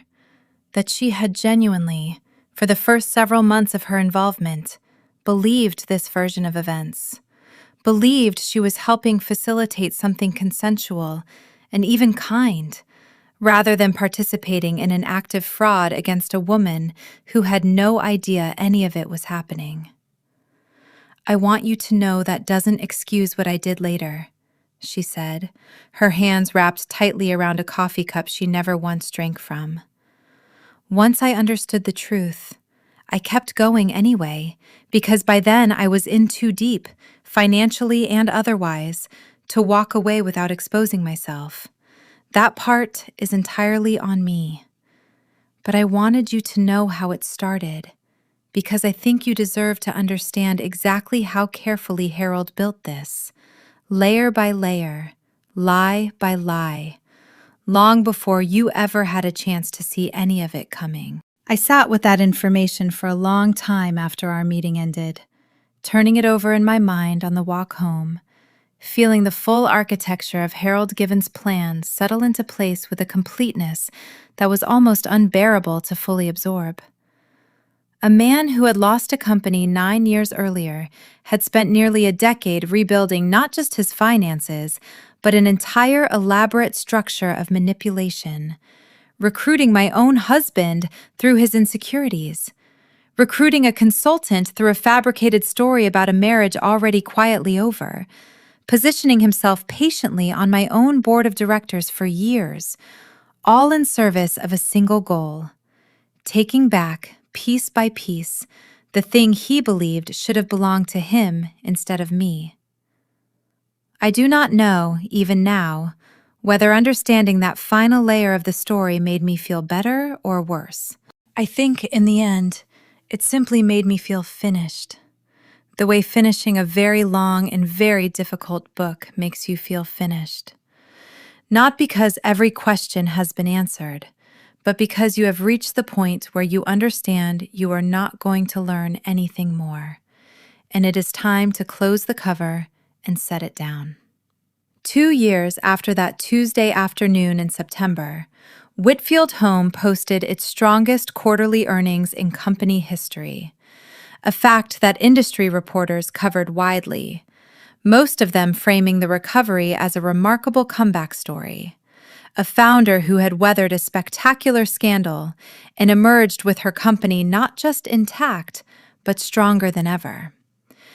I gave a handful of interviews during that period, more than I normally would have agreed to, not because I enjoyed the attention, but because I understood by then that my willingness to speak openly about what had happened, without shame and without softening the truth to make anyone else more comfortable, was itself a kind of message to every young founder, every woman building something against long odds who might someday find herself facing a version of what I had faced. I remember one interview in particular, conducted by a journalist for a well-regarded business magazine, a woman perhaps 5 years younger than me who asked, near the end of our conversation, whether I regretted transferring equity to Adrian all those years ago, whether I saw that decision in hindsight as the beginning of everything that eventually went wrong. I thought about that question for a long moment before answering, because I wanted to give her something more honest than the easy answer, which would have simply been yes. I don't regret loving him enough to want him to feel like an equal partner, I finally said. I regret never once, in 11 years, insisting on independent verification of anything I handed over out of love. Trust and oversight are not opposites. I used to think they were. I think a lot of us are raised to think they are, especially women, who are taught that trusting someone completely is the purest expression of love, and that checking on them, verifying, maintaining oversight even of the people closest to you, is somehow a betrayal of that love. I don't believe that anymore. I think real love can survive scrutiny. Only the false kind needs the dark to keep growing. That quote ended up as the headline of the piece, and I received in the weeks that followed more messages from strangers than I had ever received about anything in my professional life. Women telling me they had recognized pieces of their own relationships, their own businesses, their own quiet, accumulated surrenders in the story I had told. I did not set out to become a symbol of anything when I stood outside that office door 2 years earlier. I simply wanted to survive what I had overheard with as much of myself intact as possible. But if the story ended up helping even a handful of other women recognize the early signs of the same kind of erosion in their own lives before it cost them as much as it cost me, then I think, in a strange way, some good managed to grow out of the wreckage after all. Adrian was released after serving just under 4 years of his original 6-year sentence, a reduction earned through continued cooperation and good behavior. I learned of his release not through any direct contact, since we had had none in the years since the trial, but through a brief mention in a follow-up article marking the 3rd anniversary of the case. I remember reading that small paragraph at my kitchen table on an ordinary Sunday morning, coffee in hand, and feeling, to my genuine surprise, almost nothing at all.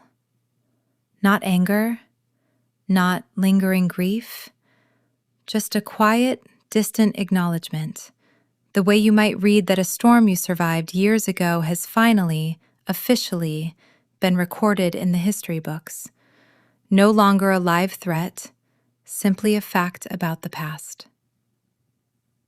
Harold remains in federal prison as of the writing of this account, with several years still remaining on his sentence. I have never visited him, and I do not intend to, though I understand, through occasional updates from Marcus, that he has written several letters over the years, attempting to explain, or perhaps simply to be heard, the particular grievance that drove him to spend a decade of his life engineering the destruction of a company he once claimed to believe in.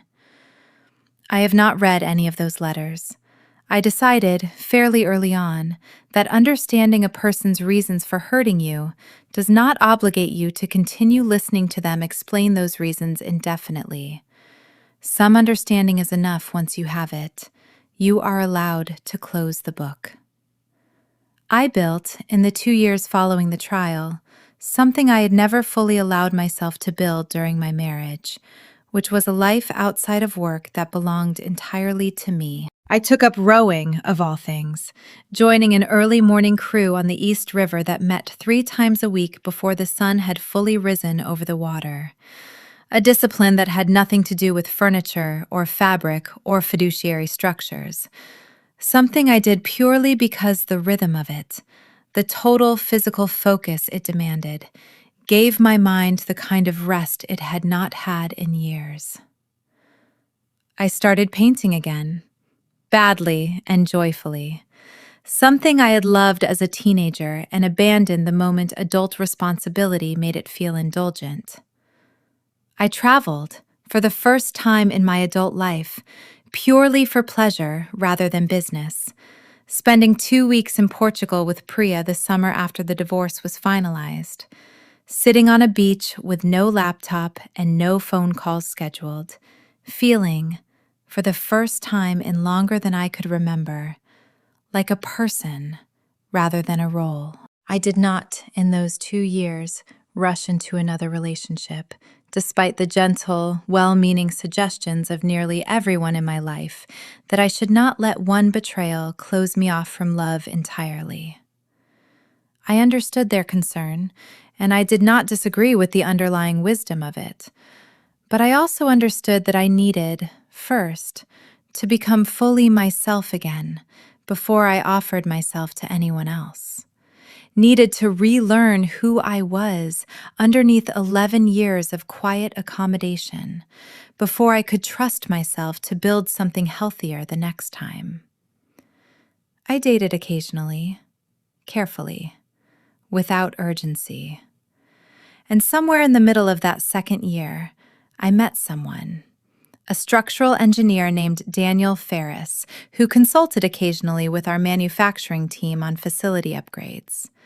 A quiet, steady man who never once, in the 8 months we spent slowly getting to know each other, tried to make himself larger by making me smaller. I am not ready, even now, to say where that relationship will ultimately lead. And I think that uncertainty, the willingness to let something unfold slowly instead of forcing it into a shape I already have a name for, is itself a sign of how much I have healed. I no longer need to know the ending of every story before I am willing to live inside it. On the 3rd anniversary of my grandmother's passing, the woman whose $11,000 inheritance had become the seed of everything I eventually built, I drove out to the small cemetery on Long Island where she is buried. A quiet, unassuming place with a view of a distant tree line that turns brilliant orange every October, the same month she passed. I had not visited as often as I meant to during the years of my marriage, something I regretted more with each passing year. One more small casualty of a life that had somehow become entirely organized around someone else's schedule and someone else's needs. I brought a small bundle of white chrysanthemums, her favorite, and knelt in front of the modest granite marker that read simply her name and the years of a life that had given me far more than a small inheritance, that had given me, really, the entire philosophical foundation on which I eventually built a company.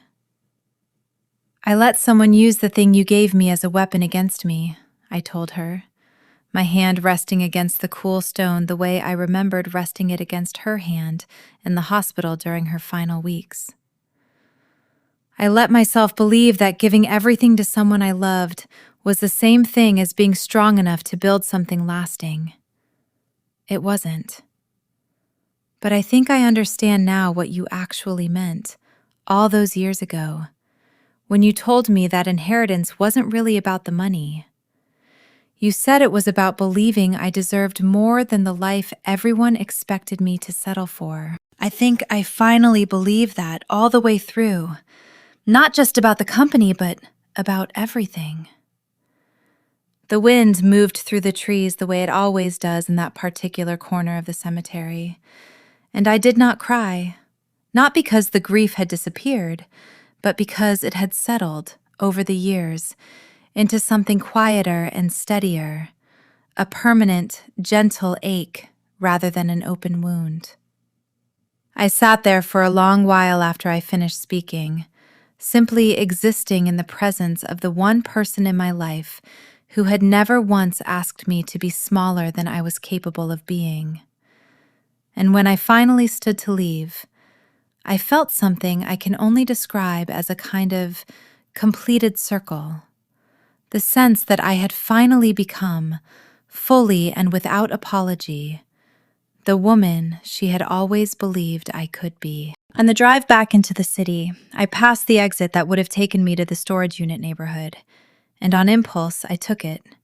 Driving slowly past the converted yoga studio that now occupied the space where I had once built the first pieces of furniture that eventually became a $400 million company. The late afternoon light hit the building's new glass storefront at an angle that made it gleam, and I sat in my parked car across the street for several minutes, simply looking at it, thinking about the 26-year-old woman who had once shivered through a Brooklyn winter in 2 coats because she could not afford heat and rent in the same month, and feeling, more than anything else, a profound and unexpected gratitude toward her, toward the stubbornness that had refused to let a single hard winter convince her to give up on something impossible. Whitfield Home celebrated its 15th anniversary 6 months later, and I hosted the celebration not in a rented event space downtown, the kind of glossy corporate affair our public relations team initially proposed, but in our own manufacturing facility in Queens, tables set up directly on the factory floor between the machines that still, even after 15 years and hundreds of millions of dollars in revenue, produced every piece of furniture we sold by hand, using techniques not far removed from the ones I had taught myself from library books over a decade and a half earlier. I stood at a small podium set up near the same kind of table saw I had once used in that cold storage unit, an antique now, kept purely for sentimental reasons, and I looked out at a room full of employees, some of whom had been with me since the very beginning, others who had joined only in the past year, and I gave the kind of speech I had never quite found the courage or the clarity to give before everything happened. 15 years ago, I built the first piece of furniture that started this company, alone, in a cold room, with borrowed money and no real plan beyond the belief that I could make something good with my own hands, I told them. Somewhere along the way, I let myself believe that building something this large required me to share control with someone else in order for it to feel legitimate, in order for the world to take it seriously. I was wrong about that. Not about partnership, because real partnership, the kind built on mutual respect and honest verification rather than blind trust, is one of the most valuable things any of us can have. But I was wrong to believe that legitimacy required surrendering pieces of myself I never should have surrendered. This company has always belonged to the people who show up and build it, one honest day at a time. I am one of those people. So are all of you. And I promise you, standing here today, that this company will never again be something built or maintained through secrecy, manipulation, or fear. It will be built the way it started, in the open, with our hands, together. The applause that followed lasted longer than I expected, and I remember looking out at Marisol Vega, the machinist who had stood up in that difficult all-staff meeting 3 years earlier and told the room, without hesitation, that they were not going anywhere, and feeling a wave of gratitude so large it nearly took my breath away. I want to take a moment, before I bring this story to its close, to tell you about a decision I made roughly a year into rebuilding Whitfield Home. A decision that had nothing to do with fraud or betrayal or courtrooms, but everything to do with the kind of woman I wanted to become on the other side of everything that had happened to me. I started a formal fellowship program, funded initially out of my own personal assets rather than company funds, specifically for women founders in the furniture and home goods industry who had built something promising but lacked access to the kind of capital and mentorship that men in the same position seemed to find so much more easily. I called it the Grandmother's Fund, a name that made Priya cry the first time I told her about it, because she understood immediately, without needing me to explain, exactly whose memory I was honoring. The fellowship provided not just capital, modest amounts by industry standards, but often transformative for a founder working out of a garage or a rented storage unit, but also something I considered even more valuable: a mandatory, non-negotiable requirement that every fellow establish independent financial oversight and legal structures from the very earliest stages of their company. Structures I wished, more than almost anything else, someone had insisted I put in place 15 years earlier, instead of learning the hard way in a boardroom at 8:03 in the morning exactly how much a single overlooked clause could someday matter. I brought Marcus in as a volunteer legal advisor for the program, and Priya volunteered her own time running financial literacy workshops. And within 2 years, we had helped launch 11 small companies, several of which have since grown large enough to become genuine competitors in our own market. A fact that made me prouder than almost any revenue milestone Whitfield Home itself had ever hit. I remember a conversation with one of the earliest fellows, a young woman named Sasha Okonkwo, who was building a small, beautiful line of handmade ceramic homeware out of a studio in Philadelphia. A woman who reminded me, in ways that were sometimes almost uncomfortably direct, of exactly who I had been at 26. She asked me, during one of our early mentorship calls, whether I ever regretted starting the company at all, given everything it eventually cost me. No, I told her, without hesitation, because by that point in my healing, the answer had become genuinely simple, even though the path to reaching that simplicity had been anything but. I regret trusting the wrong people with pieces of it. I will never regret building it. Those are two entirely separate things, and I think a lot of us, especially women, get taught to conflate them, to believe that if a relationship or a partnership eventually turns out to have hurt us, it means the entire foundation underneath it was rotten from the start. Sometimes the foundation is solid, and only one particular beam was ever weak. You just have to learn how to tell the difference. And you learn that by never stopping the habit of checking, gently but consistently, on every beam, even the ones you love the most. Sasha's company is thriving now, 3 years later, and she still calls me occasionally. Not for business advice anymore, mostly just to talk.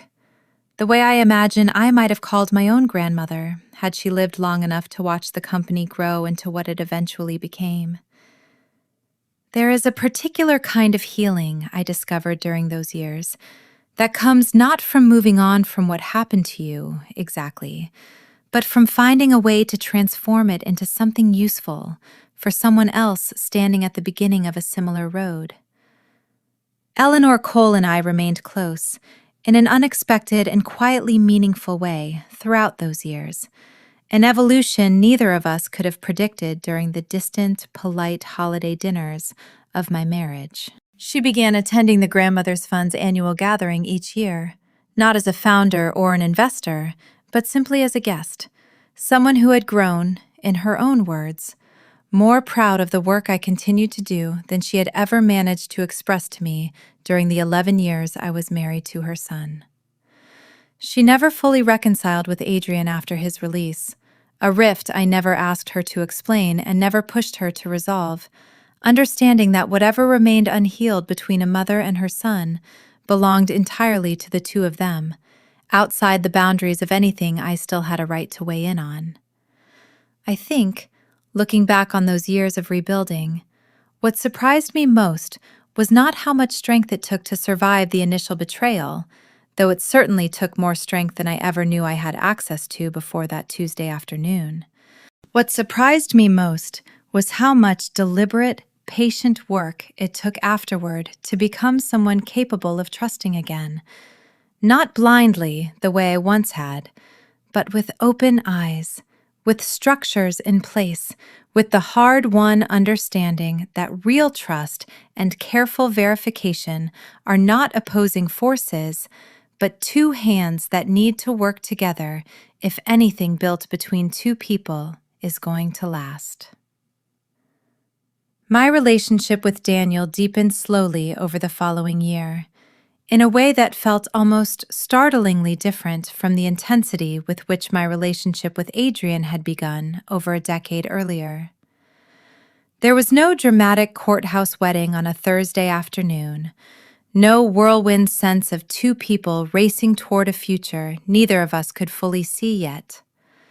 Instead, there was a steady accumulation of small, ordinary trust, the kind built through years rather than months, through consistent small honesties rather than grand romantic gestures. Daniel never once, in the 2 years we dated before he eventually asked me to move in together, made a single financial decision on my behalf without discussing it with me first. Never once suggested that any part of my company's leadership or my own personal wealth should be restructured to accommodate our relationship. Never once, even in the smallest and most casual conversations, made me feel that loving him required me to become smaller, or quieter, or less than fully myself.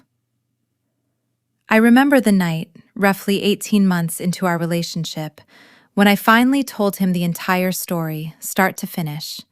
The office door, the diner booth, the boardroom, the trial, all of it. Laid out with the same steady, unembellished clarity I had used in testimony and in interviews over the preceding years. He listened without interrupting, the way Priya had that very first night. And when I finished, he was quiet for a long moment before he spoke. I understand now why you asked me, on our third date, to walk you through every asset I've ever owned before we went any further, he said. And there was no bitterness in his voice, only a kind of gentle, genuine understanding. I thought it was a strange thing to ask at the time.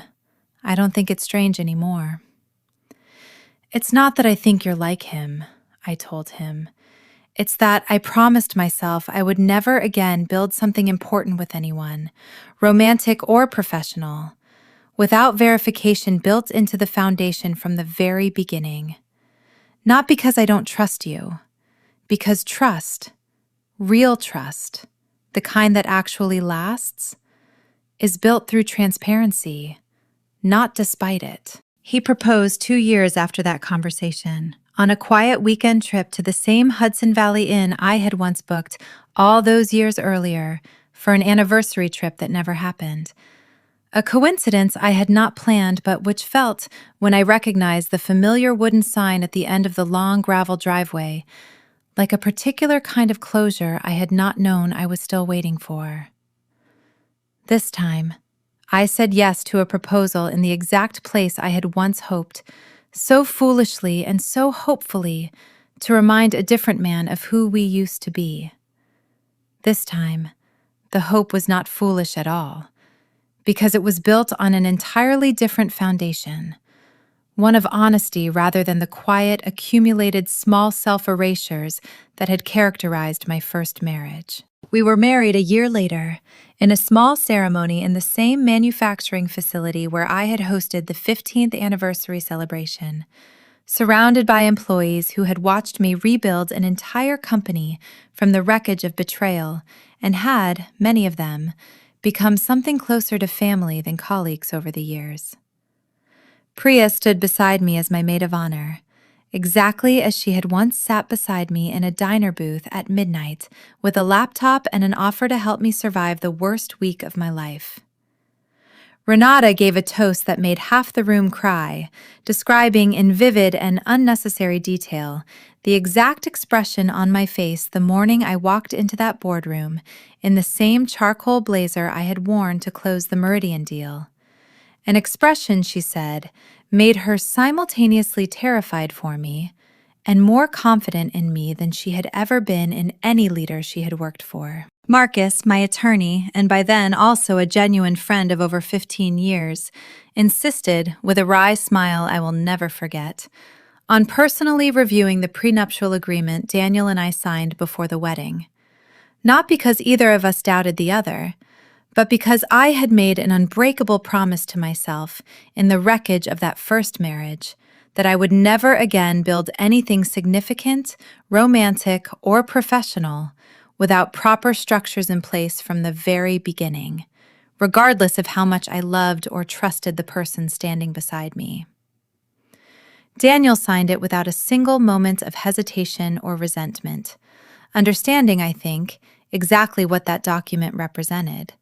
Not a lack of trust in him specifically, but a permanent, hard-won commitment to never again confuse blind faith with genuine partnership. Our daughter was born the following spring, and I remember, in the exhausted, overwhelmed early weeks of her life, thinking often about the box of stale, salted caramel truffles I had thrown away, finally, nearly 2 years after the divorce, unable to bring myself to look at them for a long time, but equally unable to keep them sitting on my counter as some strange, unintentional shrine to a version of love that had turned out to be hollow. I named our daughter Eleanor, a decision that surprised nearly everyone in my life except Daniel, who had watched over the years exactly how much the elder Eleanor's late, unexpected kindness had come to mean to me.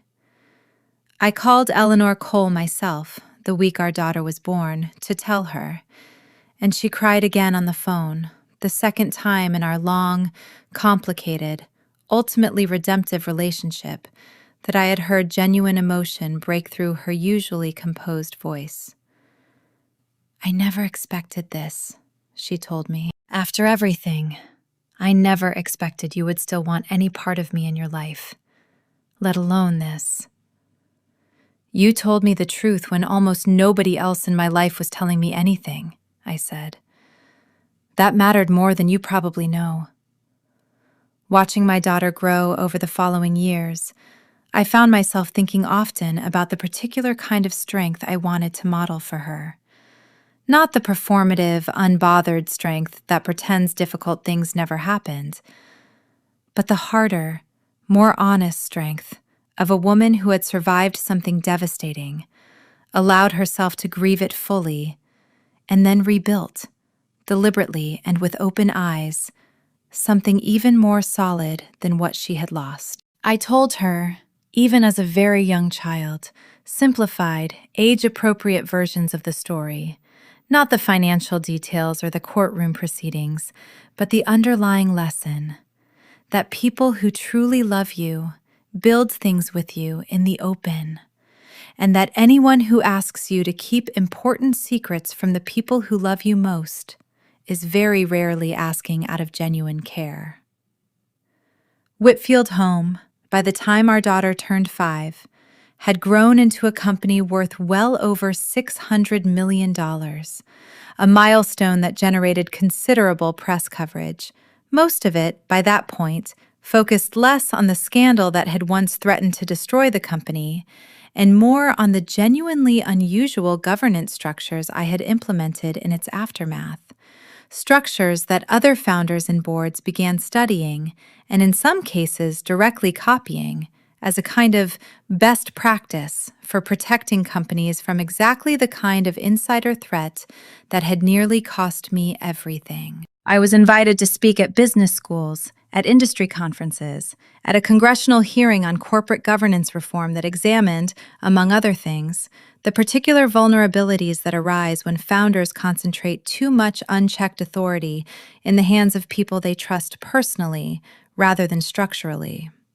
I testified there much the way I had testified at Adrian and Harold's trial years earlier, calm, precise, unwilling to let my own painful history become a spectacle rather than a genuinely useful lesson for the people listening. I think, if I am honest, the version of myself who once stood outside an office door holding a box of truffles, hoping to surprise a husband who had already filed to divorce her in secret, would not fully recognize the woman I eventually became. That earlier version of me built an empire out of raw determination and a refusal to accept the smaller life everyone around her expected her to settle for. And I remain, in many ways, deeply proud of her, of everything she survived and built before she ever understood how much danger was quietly accumulating around her. But the woman I became afterward, the one who learned that real trust requires structure, that love without verification is only hope wearing a disguise, that survival is not the same thing as healing, and both require entirely different kinds of work. That woman, I think, is stronger in ways the earlier version of me could not yet imagine.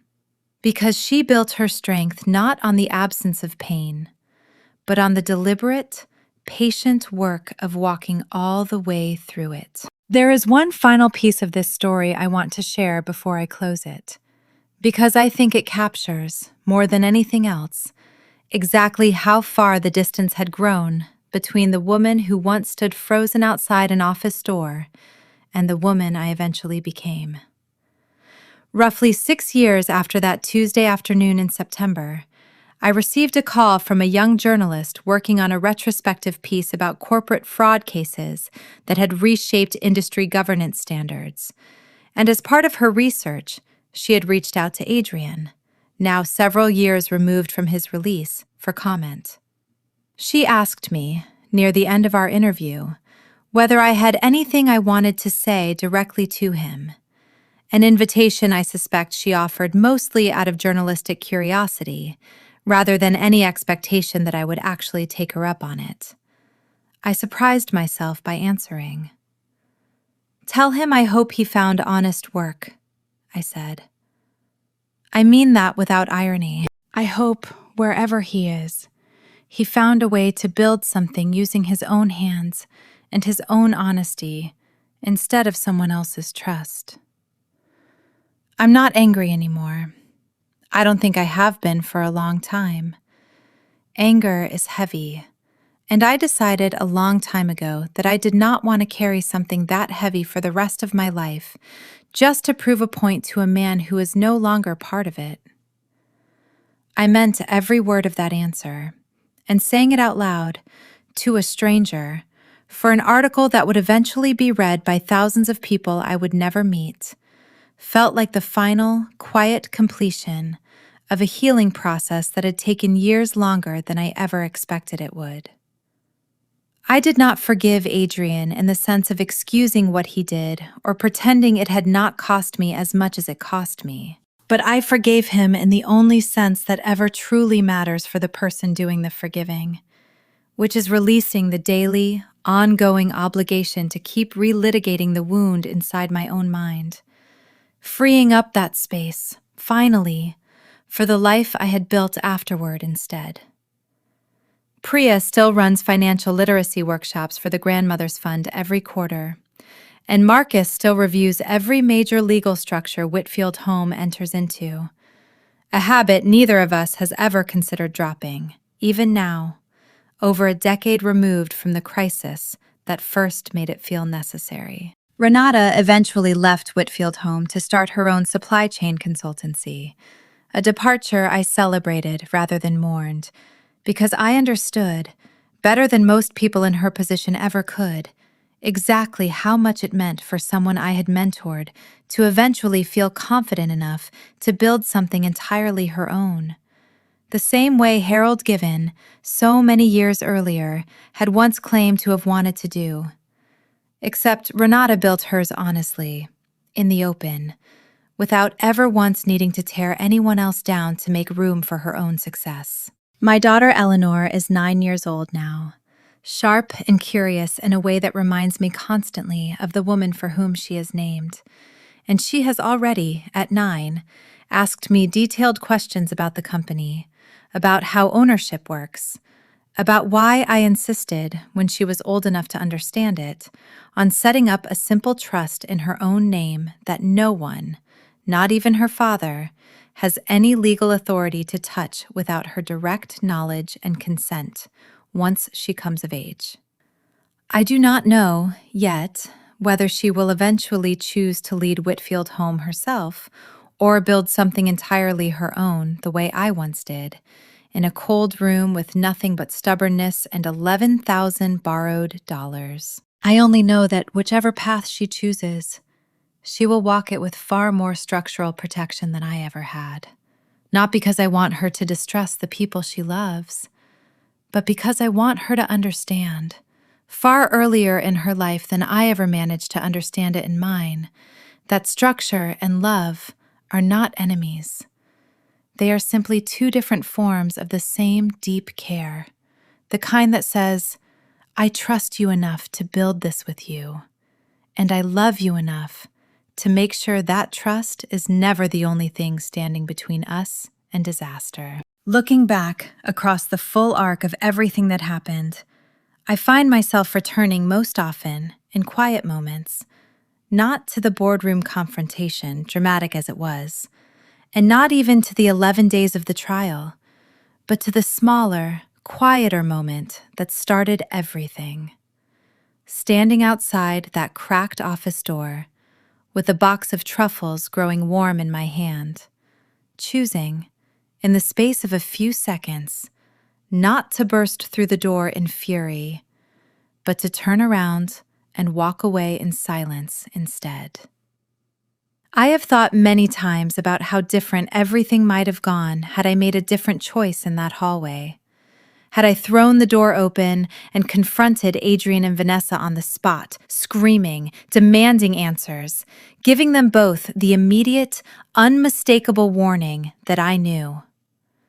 I think, honestly, that version of the story ends very differently, and not in my favor. Harold, watching from the shadows he had spent nearly a decade constructing, would have had ample time to bury the evidence, restructure the ownership chains, perhaps even accelerate the timeline enough to complete the takeover before I ever fully understood what I was facing.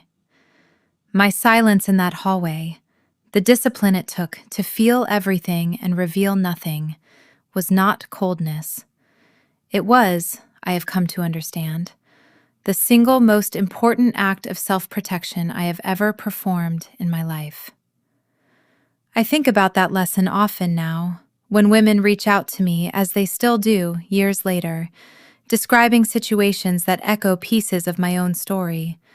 A business partner who seems to be quietly consolidating control, a spouse who has grown evasive about shared finances, a mentor whose advice always somehow benefits them more than it benefits the person receiving it. I tell all of them the same thing, the thing I wish someone had told me a decade before I ever needed to learn it for myself. Feel everything you need to feel, fully and without shame, but do not let anyone see you feeling it until you have gathered enough information to know exactly what you are dealing with. Grief and rage are honest emotions, and they deserve to be honored, but they are terrible strategists. Give yourself the private space to feel them completely, and then, once you have felt them, put them aside long enough to think clearly, to gather evidence, to consult people who understand the systems better than you do, to move only when you understand the full shape of the threat in front of you. The world will always tell women, especially women who have built something significant, that our anger is unbecoming, that our calm is suspicious, that we cannot win no matter which emotion we choose to display. I stopped worrying about which emotion was becoming a long time ago. I only worried about which emotion would actually help me survive. And in my case, it was never anger. It was clarity. Whitfield Home continues to grow, steadily and honestly, into whatever it is destined to become, no longer defined, in my own mind at least, by the scandal that once threatened to destroy it, but by everything that came afterward: the transparent governance, the fellowship program that has now helped launch over 30 independent companies, the culture of open communication I insisted on rebuilding from the studs upward after everything Adrian and Harold and Vanessa had quietly corroded. I do not think about them often anymore, not out of forced avoidance, but because they have simply, over the years, become smaller and smaller figures in the much larger story of the life I continued building after they were no longer part of it. That, I think, is the truest measure of healing. Not the absence of memory, but the shrinking of a wound's power to define the shape of everything that comes after it. Sometimes, late at night, when the house is quiet and Daniel and our daughter are already asleep, I find myself sitting alone on the balcony of the home we built together, looking out at the New York skyline, still loud and glittering and entirely indifferent to any single person's private history, exactly as it always has been. I think about the 24-year-old woman who married a struggling, unemployed man in a courthouse on a Thursday afternoon because that was all either of them could afford. And I think about how little that young woman could have imagined the full distance of the road ahead of her: the storage unit winters, the magazine profiles, the 11 years of slow, accumulating small surrenders, the cracked office door, the diner booth at midnight, the boardroom at 8:03 in the morning, the courtroom, the letters, the fellowship program, the second marriage, the daughter named for a mother-in-law who became, against every reasonable expectation, one of the most important sources of unexpected kindness in her adult life. I do not know if I would tell that 24-year-old woman to make different choices, even now, knowing everything I know about where those choices eventually led. I think, in the end, I would tell her only one thing. The same thing I try to tell my own daughter now, and the same thing I tell every young founder who sits across from me at one of our quarterly fellowship dinners, worried and hopeful in equal measure about the impossible thing they are trying to build. Love generously, because a life spent guarding yourself so carefully that you never let anyone close enough to matter is its own kind of quiet tragedy. But build the structures too, always, even when it feels unnecessary, even when the person you love makes you feel silly for insisting on them, even when everyone around you tells you that real love should not require paperwork. Real love, the kind that actually lasts, has never once been threatened by honesty, by transparency, by verification. Only the false kind needs the dark to survive. And if you build your structures early enough, carefully enough, patiently enough, you will never have to find out the hard way, standing frozen outside a cracked office door with a box of truffles slowly warming in your hand, which kind of love you actually built your entire life around. That is the whole of what happened to me, laid out as honestly and completely as I know how to tell it. I do not share it because I want sympathy, and I do not share it because I want anyone listening to walk away distrusting every person they love. I share it because I believe, deeply and without reservation, that the particular kind of silence I learned to hold in that hallway, the discipline of feeling everything privately while revealing nothing until you understand the full shape of your situation, is a skill every woman building something significant deserves to have in her possession long before she ever needs to use it. I hope you never need it the way I did. But if you ever do, I hope some small piece of this story helps you remember that calm is not the same thing as weakness, that quiet is not the same thing as surrender, and that the woman who walks away from a cracked door without a word is very often the same woman who ends up, in the end, holding every single card that actually matters.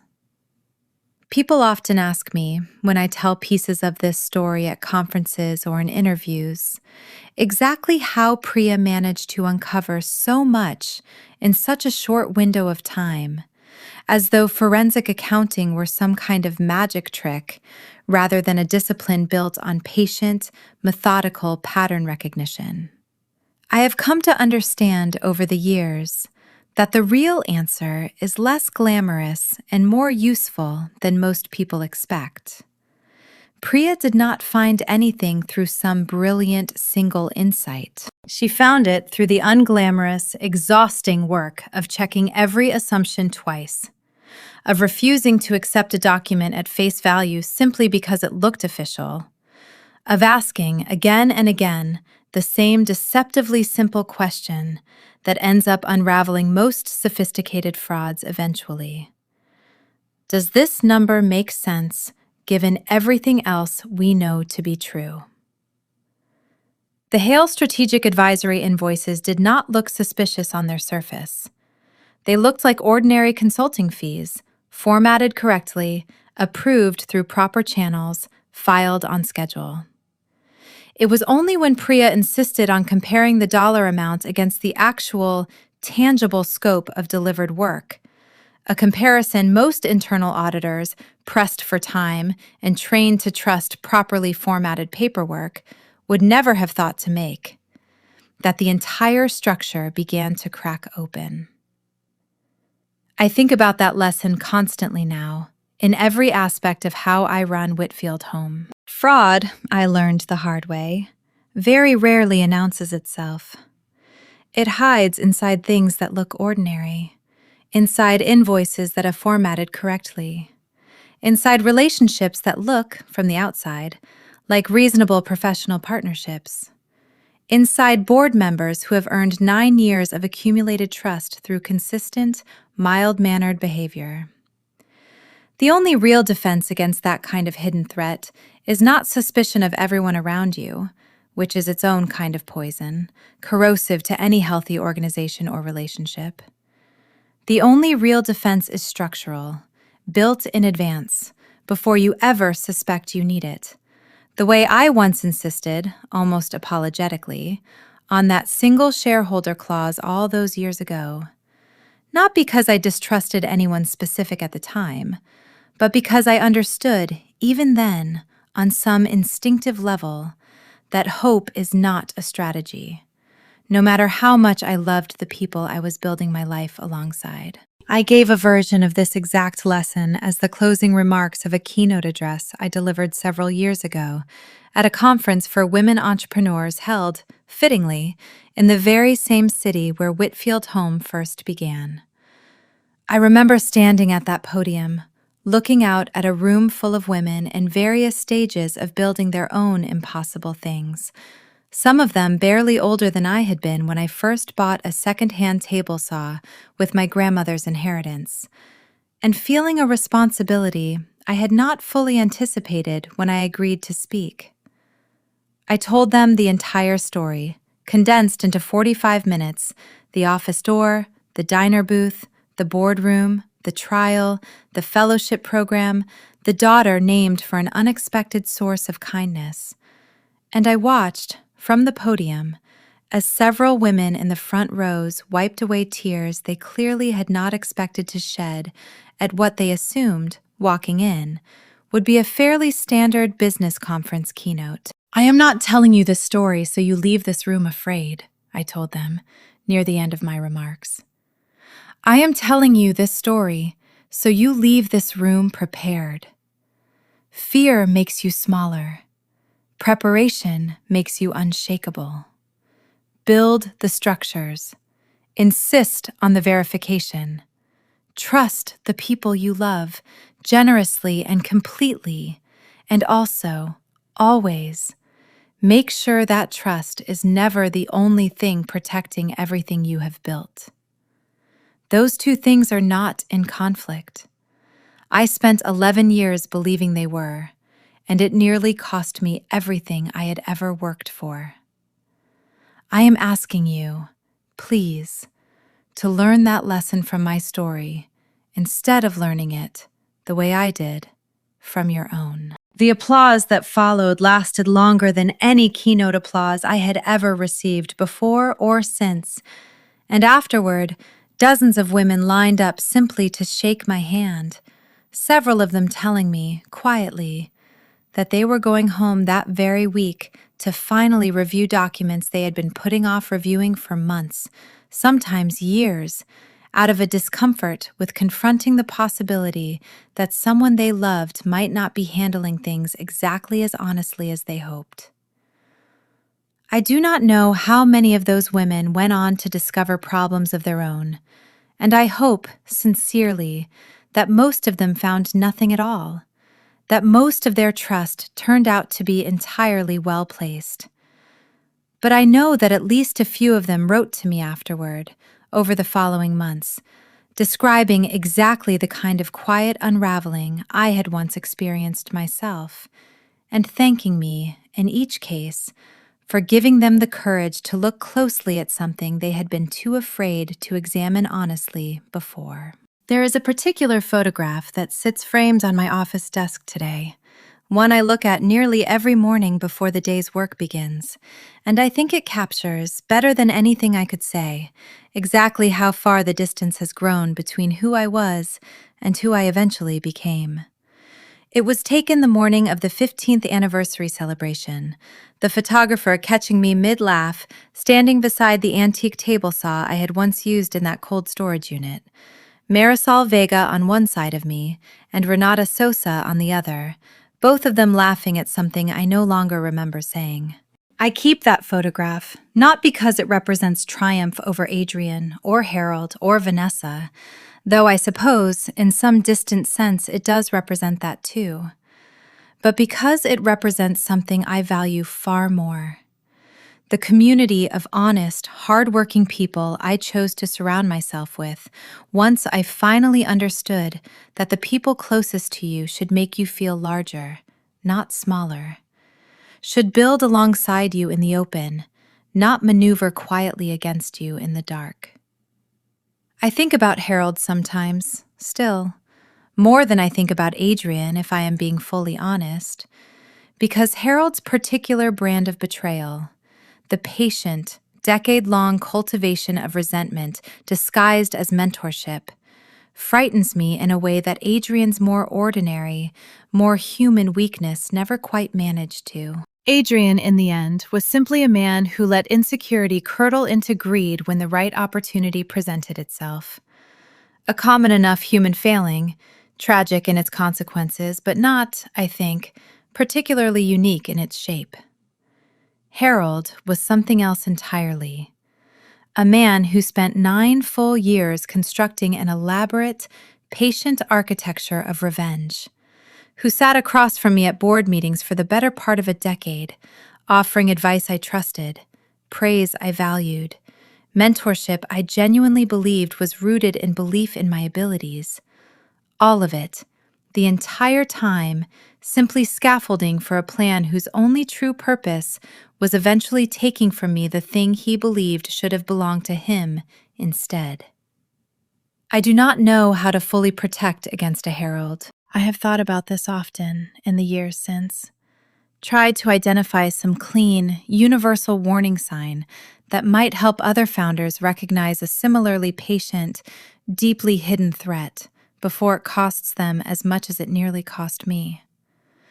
The honest answer, the one I give now when people ask, is that there is no perfect warning sign, no foolproof method of identifying, years in advance, exactly which trusted mentor or business partner is quietly nursing a decade-old grudge behind a mask of genuine-seeming support. What there is, instead, is the same answer I keep returning to throughout every part of this story: structure, verification, independent oversight. Built not out of suspicion of any specific person, but out of a broader, wiser understanding that even the most trustworthy seeming relationships deserve systems capable of catching problems before they metastasize into something as devastating as what nearly happened to me. I did not build those systems in time to prevent the betrayal entirely. I built them, eventually, quickly enough to survive it. And that distinction between prevention and survival has come to define almost everything about how I think about risk and trust in the years since. Priya still teases me, occasionally, at our monthly dinners, about the particular intensity with which I now review every contract that crosses my desk, joking that I have become, in her words, the most thoroughly paranoid founder in the entire industry. I laugh along with her, because I understand the affectionate teasing for what it is, but I also, quietly, do not apologize for the habit, because I understand better than almost anyone the exact cost of not having built it sooner. Paranoia, in the clinical sense, involves suspicion divorced from evidence, fear that persists regardless of what the facts actually show. What I practice now is something different, something closer to discipline than fear. The simple, unglamorous habit of verifying what can be verified, of never mistaking a well-formatted document for an honest one, of loving the people closest to me generously while still insisting, gently but consistently, on the kind of transparency that protects everyone involved rather than merely protecting my own vulnerability.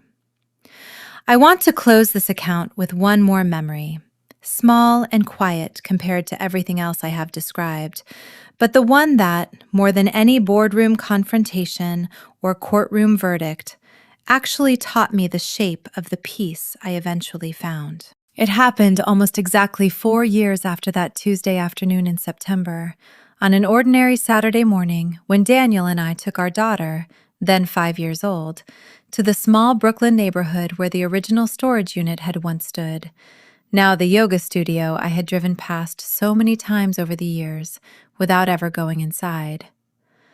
On a whim, the three of us walked in together, and the young woman working the front desk, recognizing my name from a plaque the building's owner had apparently installed years earlier, commemorating the space's history as the founding location of Whitfield Home, offered to let us walk through quietly before the morning class began. I stood in that room, transformed almost beyond recognition. Warm, hardwood floors replacing the cold concrete I remembered. Soft, natural light replacing the single bare work bulb I used to sand walnut lumber underneath late into the night. And I held my daughter's hand while Daniel stood quietly beside me, and I felt, for the first time in longer than I could clearly identify, a sensation that was not quite happiness and not quite peace, but something steadier than either of those words usually implies. Something closer to completeness. My daughter looked up at me and asked, in the direct, uncomplicated way that only young children manage, whether this was really the place where I built my very first chair. "It is," I told her. "Right about where that yoga mat is sitting, actually." "Was it scary?" she asked. "Building something so big, all by yourself?" I thought about that question for a long moment, crouching down to her eye level the way I always tried to when she asked me something that actually mattered. "It was scary sometimes," I told her. "But scary and impossible are two very different things, and I think a lot of people confuse them. I was scared plenty of times building this. I was never once actually alone, even when it felt that way, because your great-grandmother believed in me enough to give me everything she had, and that belief kept me company on every cold night I spent in this room, even before I understood how much it would eventually matter." She nodded, with the particular seriousness 5-year-olds reserve for information they have decided, on some instinctive level, is genuinely important. And we left the studio a few minutes later, walking together down the same Brooklyn street I once walked alone in worn-out boots and two coats, carrying nothing but stubbornness and a small folder of furniture sketches nobody had ever asked to see. I did not think that morning about Adrian or Harold or Vanessa or the boardroom or the trial. I thought only about the particular kind of continuity that had carried me from that cold room to this warm sidewalk, my daughter's hand in mine, my husband walking quietly beside us, the entire long, difficult, ultimately redemptive arc of a life I had built, lost pieces of, and rebuilt again, stronger and more honestly than before. That is the truest ending I know how to give this story. Not the courtroom verdict, satisfying as it was, and not the boardroom confrontation, dramatic as it remains in my memory even now. The truest ending is an ordinary Saturday morning, years later, standing in a transformed room with the people I love most, understanding, finally and completely, that everything I once lost to betrayal, I eventually rebuilt into something even more solid, not because the pain of what happened to me disappeared, but because I refused, every single day afterward, to let that pain be the final word on the story of my own life. Before I close this account entirely, I want to answer one more question I am asked constantly, at conferences and in interviews and in the quiet late-night messages strangers still send me years after the trial concluded. People want to know whether I ever truly understood, in the moment, standing outside that cracked office door, the full magnitude of what I was about to do to my own life by choosing silence over confrontation. The honest answer is no. I did not understand that afternoon that I was about to spend the next 2 years of my life inside courtrooms and boardrooms and forensic accounting reports.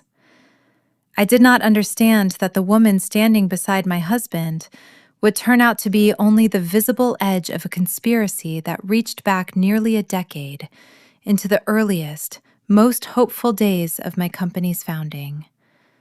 I only understood, in that single suspended moment, that the version of myself who reacted immediately, who let fury dictate her next move, would very likely lose everything, and that the version of myself who stayed silent long enough to understand the full shape of the threat in front of her might still have a chance to keep what she had spent 11 years building. I think about the specific mechanics of that choice often, because I believe it is the single most transferable piece of wisdom inside this entire story, more valuable ultimately than any of the legal or financial details that followed.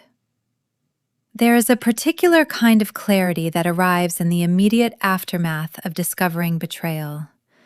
A strange, disorienting calm that I have heard other survivors of similar experiences describe in almost identical terms, as though the mind, faced with information too large and too painful to process all at once, simply sets aside the emotional processing for later and redirects every available resource toward pure, practical survival. I did not consciously choose that response. It arrived on its own, unbidden, the moment I heard Adrian's voice through that cracked door, and I have come to believe, looking back, that it may have been the single most important gift my own body gave me in the entire ordeal. More valuable even than Priya's forensic skill or Marcus's legal precision. Because without that initial clarity, without the discipline to walk away from that door in silence instead of bursting through it in fury, none of the rest of it would have been possible at all. I have talked with therapists about this response in the years since, curious whether there was something clinical to understand about why my mind reacted the way it did. And the explanation I eventually received, one that has stayed with me, was that this kind of calm under acute threat is not actually the absence of feeling, but rather the temporary, protective postponement of feeling, a survival mechanism that allows a person to function through an immediate crisis before the full emotional weight of what happened is permitted to land. I did feel everything, eventually, fully and without restraint, mostly during those long, quiet nights alone in my apartment after Adrian's removal, staring at a stale box of truffles I could not yet bring myself to throw away. But I felt it on my own timeline, in private, after I had already secured everything that needed securing, rather than in that hallway, in front of the two people who most wanted to see me fall apart. I share this not because I believe everyone facing betrayal owes themselves this exact response, and I want to be careful about that, because I know grief and rage do not always cooperate with convenient timing, and I do not think anyone should feel ashamed if their own reaction to devastating news looks nothing like mine did. What I do believe, and what I hope this story communicates clearly, is that if you find yourself capable, even briefly, of that strange, protective calm in the immediate aftermath of discovering something devastating, you should trust it rather than fight it.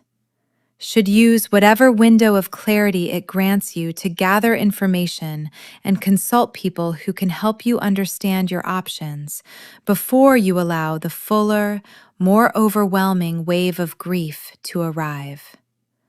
That window will not stay open forever. Mine lasted in its most useful form for roughly 48 hours.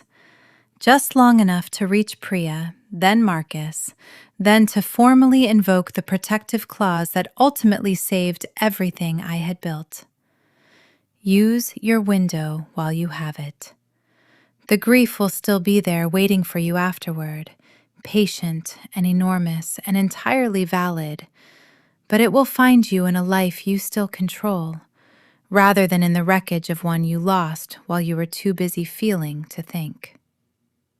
One last thing worth mentioning, because I think it rounds out this story in a way that feels honest rather than neatly bow-tied, is what eventually happened to Meridian Sourcing Partners itself, the shell structure at the center of the entire scheme. Once Harold's role became public through the trial, the entity was dissolved through a court-ordered liquidation, and the minority stakes it had quietly acquired in our three primary suppliers were sold off to unrelated third-party investors, severing, permanently, the last structural thread connecting my company to the conspiracy that had once nearly consumed it. I remember the day Marcus called to tell me the dissolution was finalized, a small, procedural piece of news buried among dozens of other administrative updates that year. And I remember feeling, upon hearing it, a quiet, unremarkable relief. The kind that comes not from triumph, but simply from confirmation that a threat you have already survived has been formally, legally, permanently closed. I think about Vanessa occasionally too, more charitably than I once expected I would. She rebuilt her own life quietly in the years following her probation, eventually starting a small, honest consulting practice focused specifically on helping companies design the kind of transparent financial oversight structures that might have prevented her own involvement in fraud had someone insisted on them earlier in her career. She sent me a card once, a few years after our cafe meeting, simply thanking me for agreeing to meet with her at all, for treating her, in her words, as a person capable of genuine remorse rather than simply as a villain in someone else's story. I did not respond to the card, not out of any lingering resentment, but because I understood, by that point, that some relationships are meant to close cleanly, without an ongoing correspondence, and that acknowledging her growth privately, in my own mind, was enough, without needing to build any further connection between our two very different lives. I return, in the end, to the same image that has anchored this entire account from its very first sentence. A woman standing outside a cracked office door, choosing silence over confrontation, choosing patience over fury, choosing, in the space of a few critical seconds to become the kind of person capable of protecting everything she had built, rather than the kind of person who loses it in a single moment of understandable but ultimately self-defeating rage. That choice, more than any legal maneuver or courtroom verdict that followed, remains the single most important decision of my adult life, the hinge on which everything afterward eventually turned.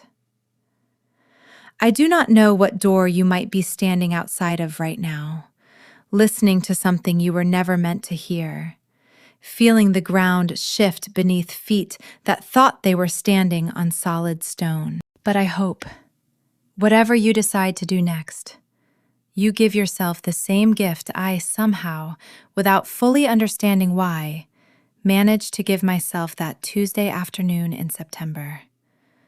The gift of a single quiet moment, held close and revealed to no one, in which you decide, deliberately and with clear eyes, exactly how you are going to fight for everything that belongs to you.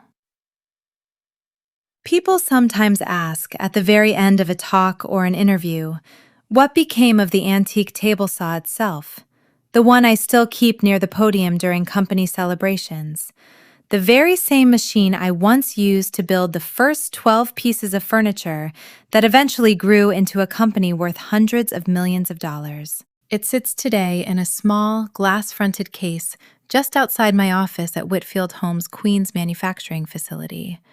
Retired from any actual use, but polished carefully every month by one of our newer machinists, a young man who told me once that he considers it something close to a shrine. Though I have always resisted that particular word, because a shrine implies something finished, something enshrined precisely because its story has already ended. I prefer to think of it differently.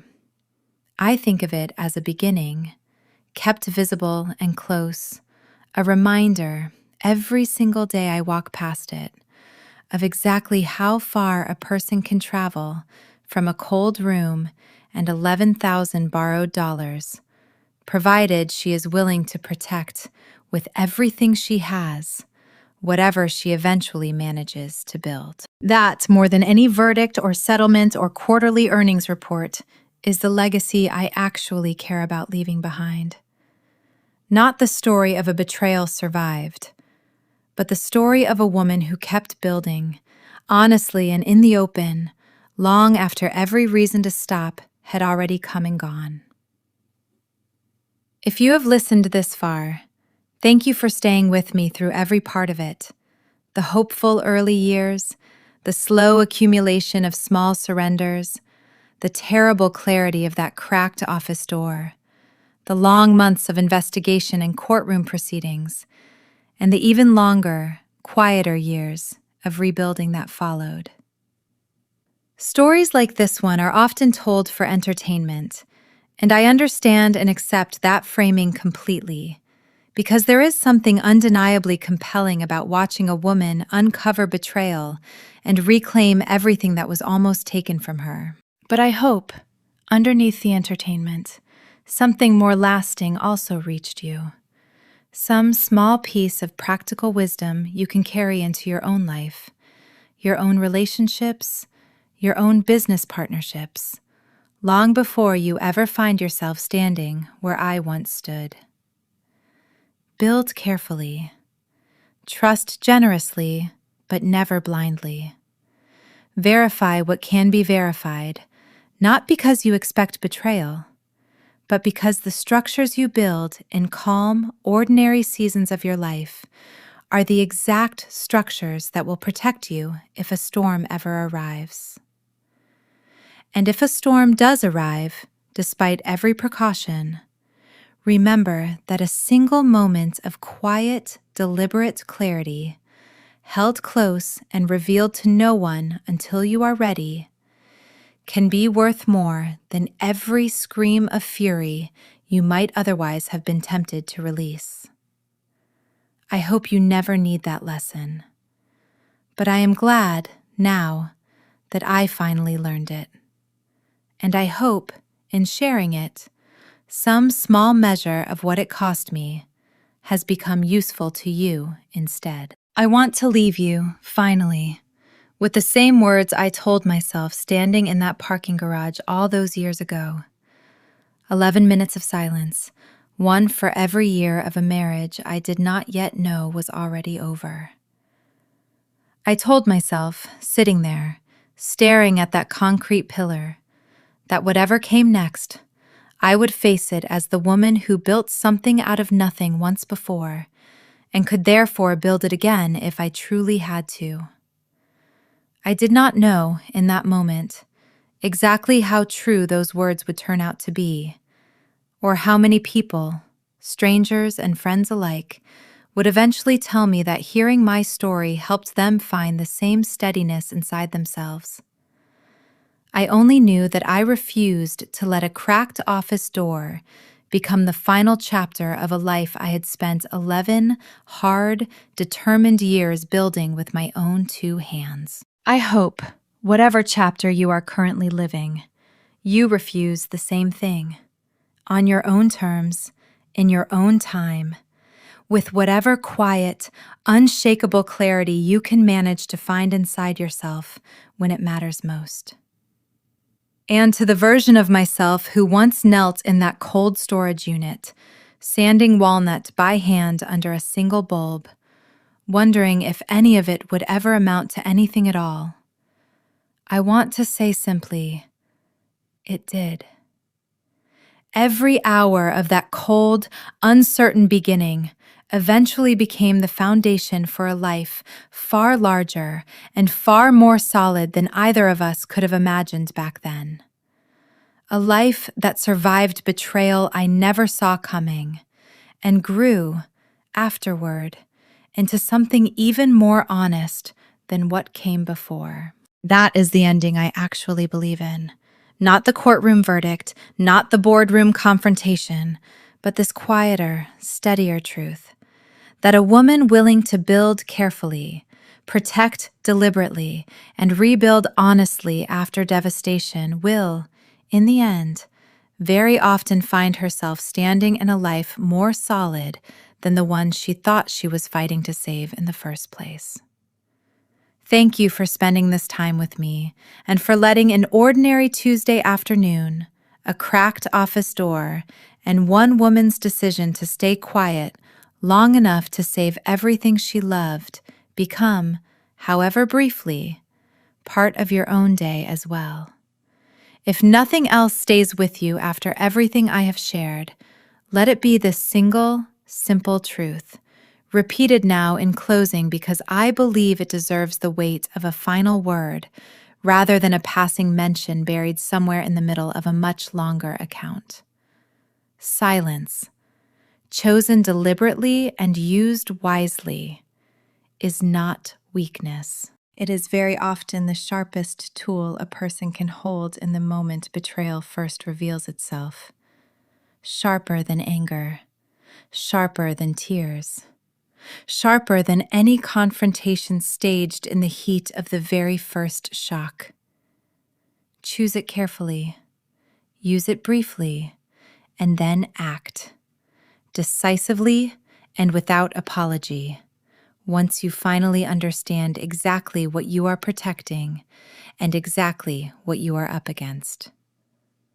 This is my personal reflection after this story, and I want to close by simply reminding you that living with an open heart remains one of the most worthwhile choices a person can make, even after betrayal, even after devastating loss, even after learning firsthand exactly how patient and calculated a hidden threat can be.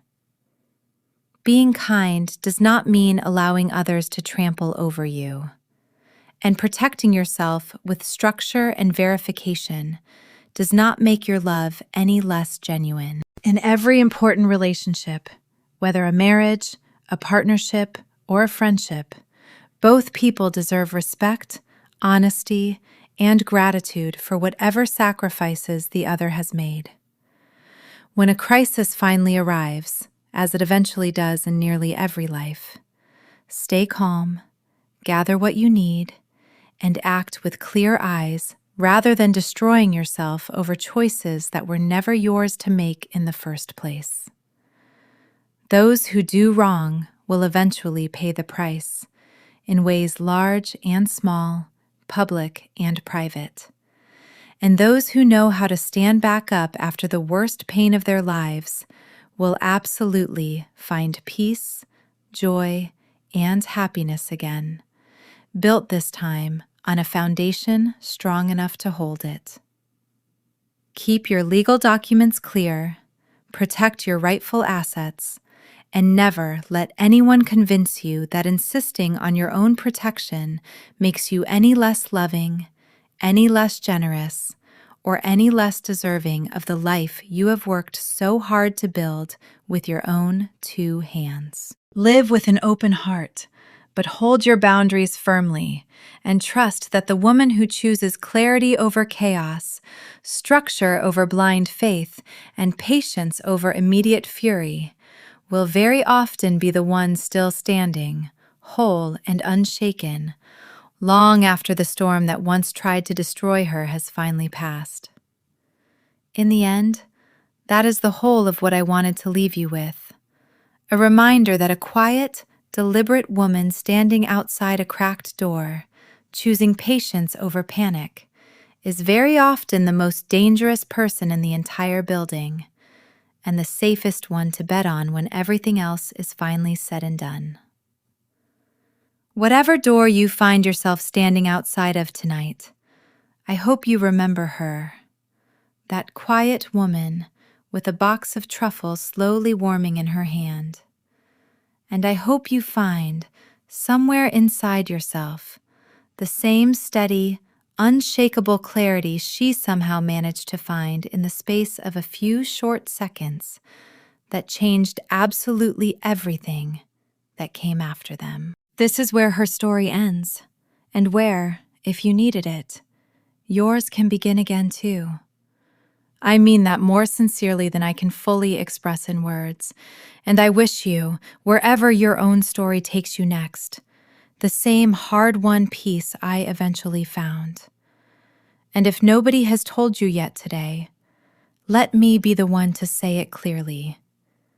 You deserve a life built on honesty, not secrecy, and you are far more capable of protecting it than you probably believe right now. The story and characters above are entirely my own creation. This is not a true story, and the narrator of this account is an AI-generated voice. This is my personal reflection after telling this story, and I want to leave you with a few honest thoughts before we part ways. I hope, if you listen to this all the way through, that you take away something more useful than simple entertainment, though I hope it entertained you too. I hope you understand that kindness and generosity toward the people you love are precious, worthwhile things. Things no amount of caution should ever fully eliminate from a well-lived life. But I also hope you understand that kindness does not require blindness, that love does not require the absence of verification, and that a woman who insists on transparency and structural protection in her most important relationships is not being cold or suspicious. She is simply being wise, in exactly the way generations of women before her were often discouraged from being, taught instead that trust, proven through paperwork, was somehow less pure, less romantic, less real, than trust offered blindly and completely, no questions asked. If there is a crisis brewing in your own life right now, whether in a marriage, a business partnership, a friendship, or any relationship where trust and vulnerability have quietly accumulated over years, I hope this story reminds you that calm is not the same thing as weakness.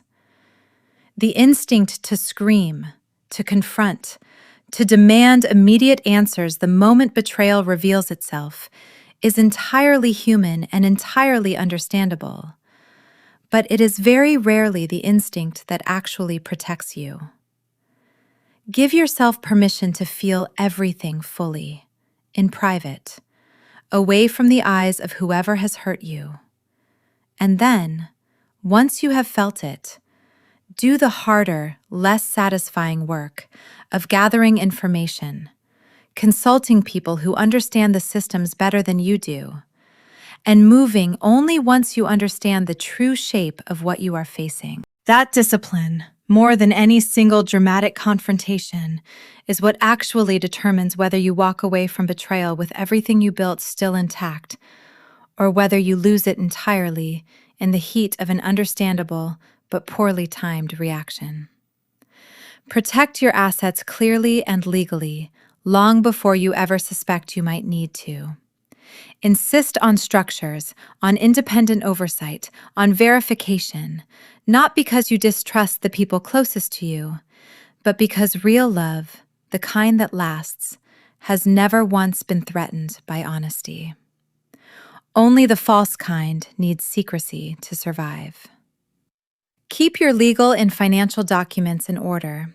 Understand exactly what you own and exactly how it is protected. And never let the discomfort of appearing overly cautious stop you from doing the unglamorous, essential work of safeguarding what you have built. And finally, if betrayal has already found you, if you are standing right now in some version of the hallway I once stood in, holding your own version of a box of truffles that suddenly means nothing at all, I hope you remember that this is not the end of your story. It only feels that way in the moment, the way every ending feels final. Before you understand, it is actually a beginning wearing a disguise. Those who do wrong will eventually face the consequences of what they have done, whether through a courtroom or through the slower, quieter erosion of trust and respect that dishonesty always eventually earns for itself. And those who know how to stand back up after the worst pain of their lives, who do the patient, unglamorous work of rebuilding not just what they lost, but something even stronger in its place, will absolutely find peace again, and joy again, and a version of happiness they could not have fully imagined from inside the wreckage. I did not believe that, standing outside that cracked office door. I believe it completely now. And I hope, wherever you are in your own story, that you will come to believe it too.